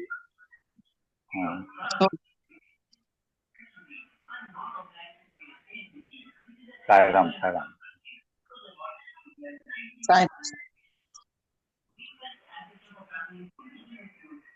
ఇంకేమన్నా మాట్లాడితే ఎవరైనా చెప్పండి. ఇది నాకు ఆపరేట్ చేయండి, నాకు తెలుసు, పాప పెట్టిస్తా ఉంటుంది. సుచిత్ర గారు ఆపేసింది. ఒకసారి చెప్పండి, ఏదో అన్నారు. మీరు మ్యూట్ చేసండి. ఇప్పుడు కాదండి, వాళ్ళు మధ్యలో వచ్చారనమాట, ఆయనకి వాయిస్ వినపడట్లేదు మీది, అందుకని నేను మళ్ళీ మెసేజ్ పెట్టాను, మీరు మళ్ళీ వెళ్ళిపోయి రండి అప్పుడు వినపడుతుంది అని. వచ్చారు. ఓకే, ఇప్పుడు వినిపించింది కదా లాస్ట్ లో 10 నిమిషాల ముందు. సార్ మళ్ళీ టచ్ చేయండి, కింద అలాగే వస్తుంది. మీరు మళ్ళీ వేలుతో టచ్ చేయండి, వేలుతో మళ్ళీ ఇలా టచ్ చేయండి, కింద మ్యూట్ వస్తుంది, నొక్కేస్తాం.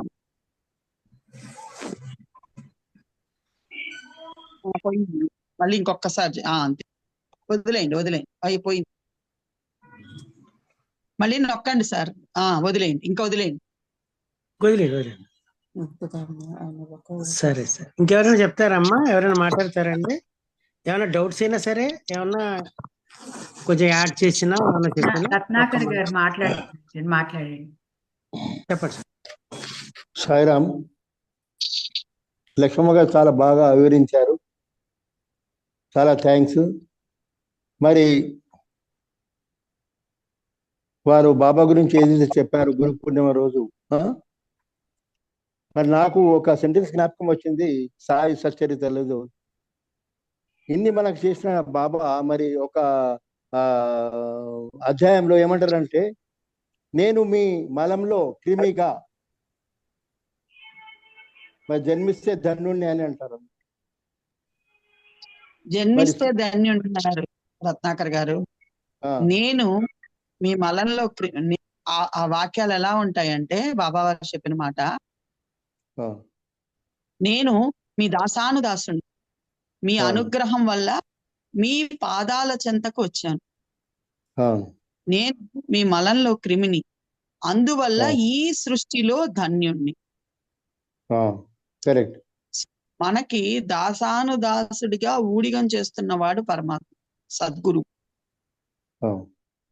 ఊడిగం చేస్తున్నాడు. మీరు అనుకోవచ్చు అది ఎట్లా అమ్మా అని. మనమన్నా నిద్రపోతాం 6 hours, మాక్సిమం 2 hours, 24 hours నిద్ర లేకుండా లోపల పని చేస్తూ ఉన్నాడా లేదా? ఊడిగమే చేస్తున్నాడు కదా. సో మనం తిన్నదాన్ని పచనం చేయాలి, రక్తంగా మార్చాలి, మాంసంగా మార్చాలి, పైనుంచి కిందకి శక్తిని ప్రవహింపజేయాలి, మన చేత పనులు చేయించాలి, కళ్ళకి శక్తిని ఇవ్వాలి, అన్ని అవయవాలకి శక్తిని ప్రసాదిస్తూ మనకు దాసానుదాసుడిగా ఊడిగం చేస్తున్నాడు లోపల. మళ్ళీ బయట సమస్త సృష్టిగా మనకు ఊడిగం చేస్తూ ఉన్నాడు. బయట మనం ఎంతమంది సహాయ సహకారాలు తీసుకొని చేస్తున్నాం. ఇంట్లో భర్తకి భార్య సహాయం కావాలి, భార్యకి భర్త సహాయం కావాలి, పిల్లల సహాయం కావాలి, మళ్ళీ మున్సిపాలిటీ వాళ్ళ సహాయం కావాలి, డాక్టర్స్ సహాయం కావాలి, అన్ని రూపాలతో దాసానుదాసుడిగా మనకి సహాయం చేస్తూనే ఉన్నాడు. మరి ఆయన యొక్క సృష్టి ఎలా ధన్యం అంటే, మనం భోంచేసాం, అన్నం కూరలు అన్ని వేసుకొని మనం తిన్నాం. తిన్నదాన్ని పచనం చేసి లోపల చేరి పచనం చేసి అన్నిటినీ విభజించేసి ఆఖరికి మిగిలిన పిప్పిని పేగుల ద్వారా బయటికి పంపిస్తూ అందులో ఒక క్రిమిగా కూడా తయారు కాగలిగిన ధన్యుడాయన. ఆ క్రిమికి కూడా చైతన్యాన్ని ఇవ్వగలిగిన ధన్యుడాయన. చూడండి, మనం తిన్న ఆహారంలోనే లోపల తయారవుతోంది మలం, ఇంకా దేనిలో నుంచి తయారవ్వట్లా. ఆ మలంలో ఒక క్రిమి తయారవుతోంది. ఇది మనం బాగా ప్రత్యక్షంగా చూడాలంటే ఆవులు పేడేస్తాయి. పేడ వేసేటప్పుడే దాంట్లో పురుగులు ఉంటాయి, చూస్తున్నారా మీరు? పల్లెల్లో ఉన్న వాళ్ళకి అది బాగా అనుభవం, అవునా కాదా?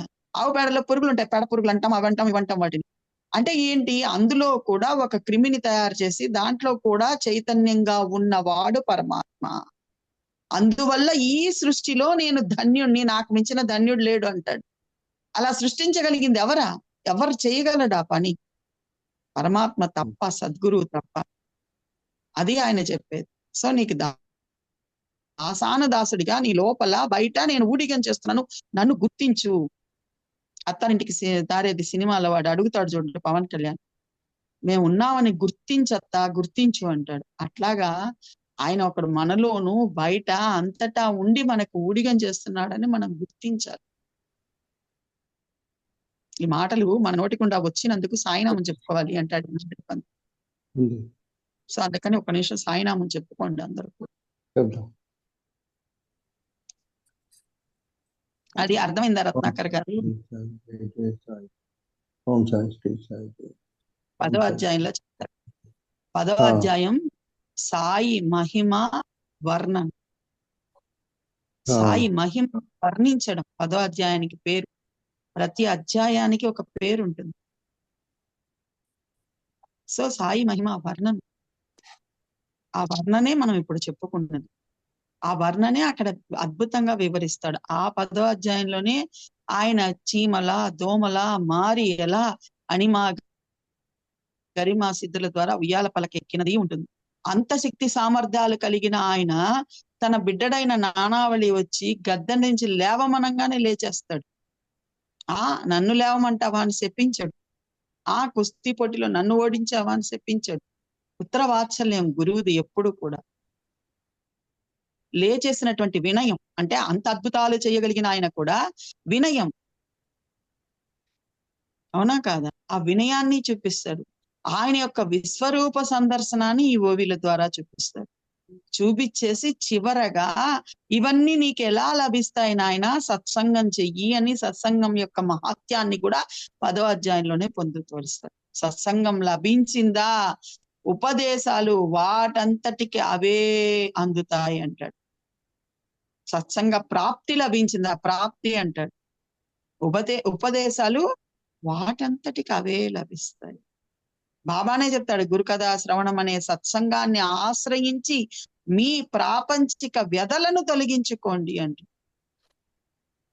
అది 10వ అధ్యాయం యొక్క మహత్యం. రత్నాకర్ గారు గుర్తు చేసినందుకు ధన్యవాదాలు.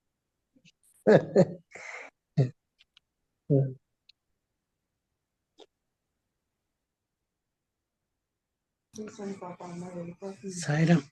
సాయిరామ్ అండి. నిజంగా సత్సంగం ఇవాళ అద్భుతంగా జరుగుతుంది బాబా దయ వల్ల. రేపు గురు పౌర్ణమి. ఇవాళ మనల్ని ఆ చల్లదనంలో బాబా ఒడిలో లాలిస్తూ పాలిస్తున్నాడు.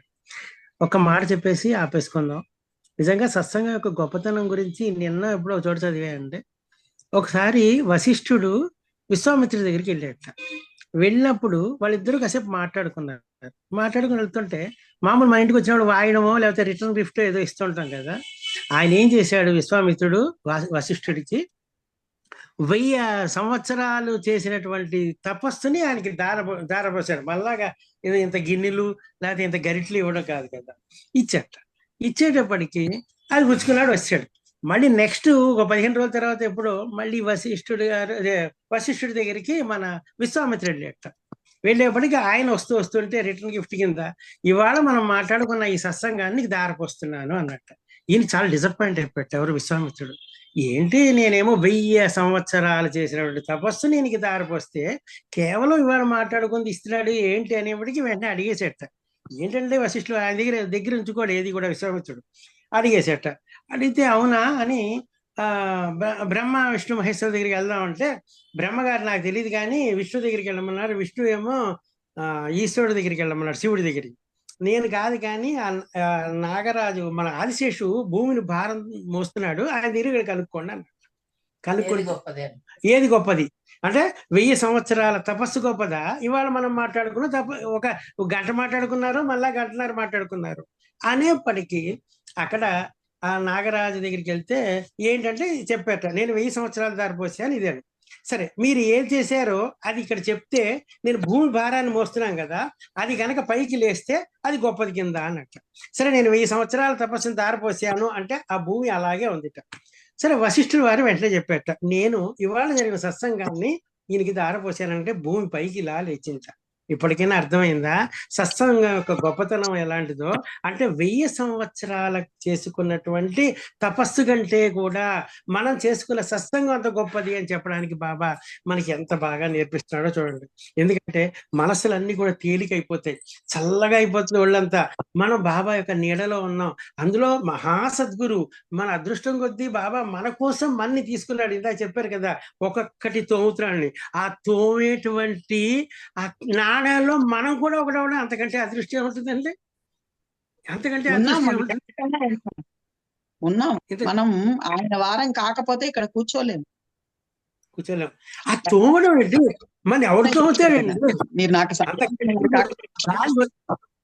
గాలికి వదిలేస్తారు, కానీ బాబా జేబులో పెట్టుకున్న మన్ని ఇంత తుప్పు పట్టావేంటిరా వెధవా అని ఇలా తోముతున్నాడు అంటే అయిపోయింది కదండి. మనం భాగ్యవంతులు కాకపోతే ఎవరండి మనం? నిజంగా సాయినాథ్ మహారాజ్కి జై అండి. సాయిరామ్ సాయిరామ్ అండి. చాలా సంతోషం, చాలా సంతోషం. ఇంకా మనం 8:30 దాటిపోతుంది, ఇంకా మనం ఆపుదామా? ఇంకెవరైనా చెప్తారండి? ఒక్కళ్ళు ఎవరైనా ఆపేద్దాం. ఏమ్మా ఎవరైనా చెప్తారమ్మా? ఏమైనా మాట్లాడతారా? స్టాప్ చేసేద్దాం. శ్రీ అమ్మా ఎవరమ్మా? ఇంకెవరైనా మాట్లాడతారా? చెయ్యి ఎత్తుతున్నట్టుంటే అడిగాను. అదే ఓం సాయిరామ్ అని ఉంది, మాట్లాడతారా? ఎవరండి? మీరా? అంజిబాబు గారు మాట్లాడతారా? సార్ అన్మ్యూట్ చేయండి. అది ఆ ఎర్ర చెప్పండి ఏదో. సరే ఓకే అండి, ఓకే అండి. అందరూ మురళీధర్ గారు మాట్లాడతారా? అన్న మురళీధర్ గారు ఉన్నట్టున్నారు. ఆర్వీఎస్ మురళీధర్ గారు వెళ్ళిపోయారా?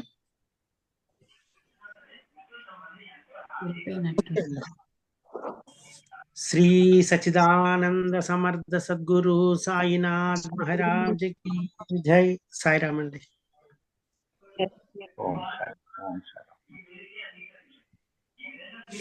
సాయి బాబా.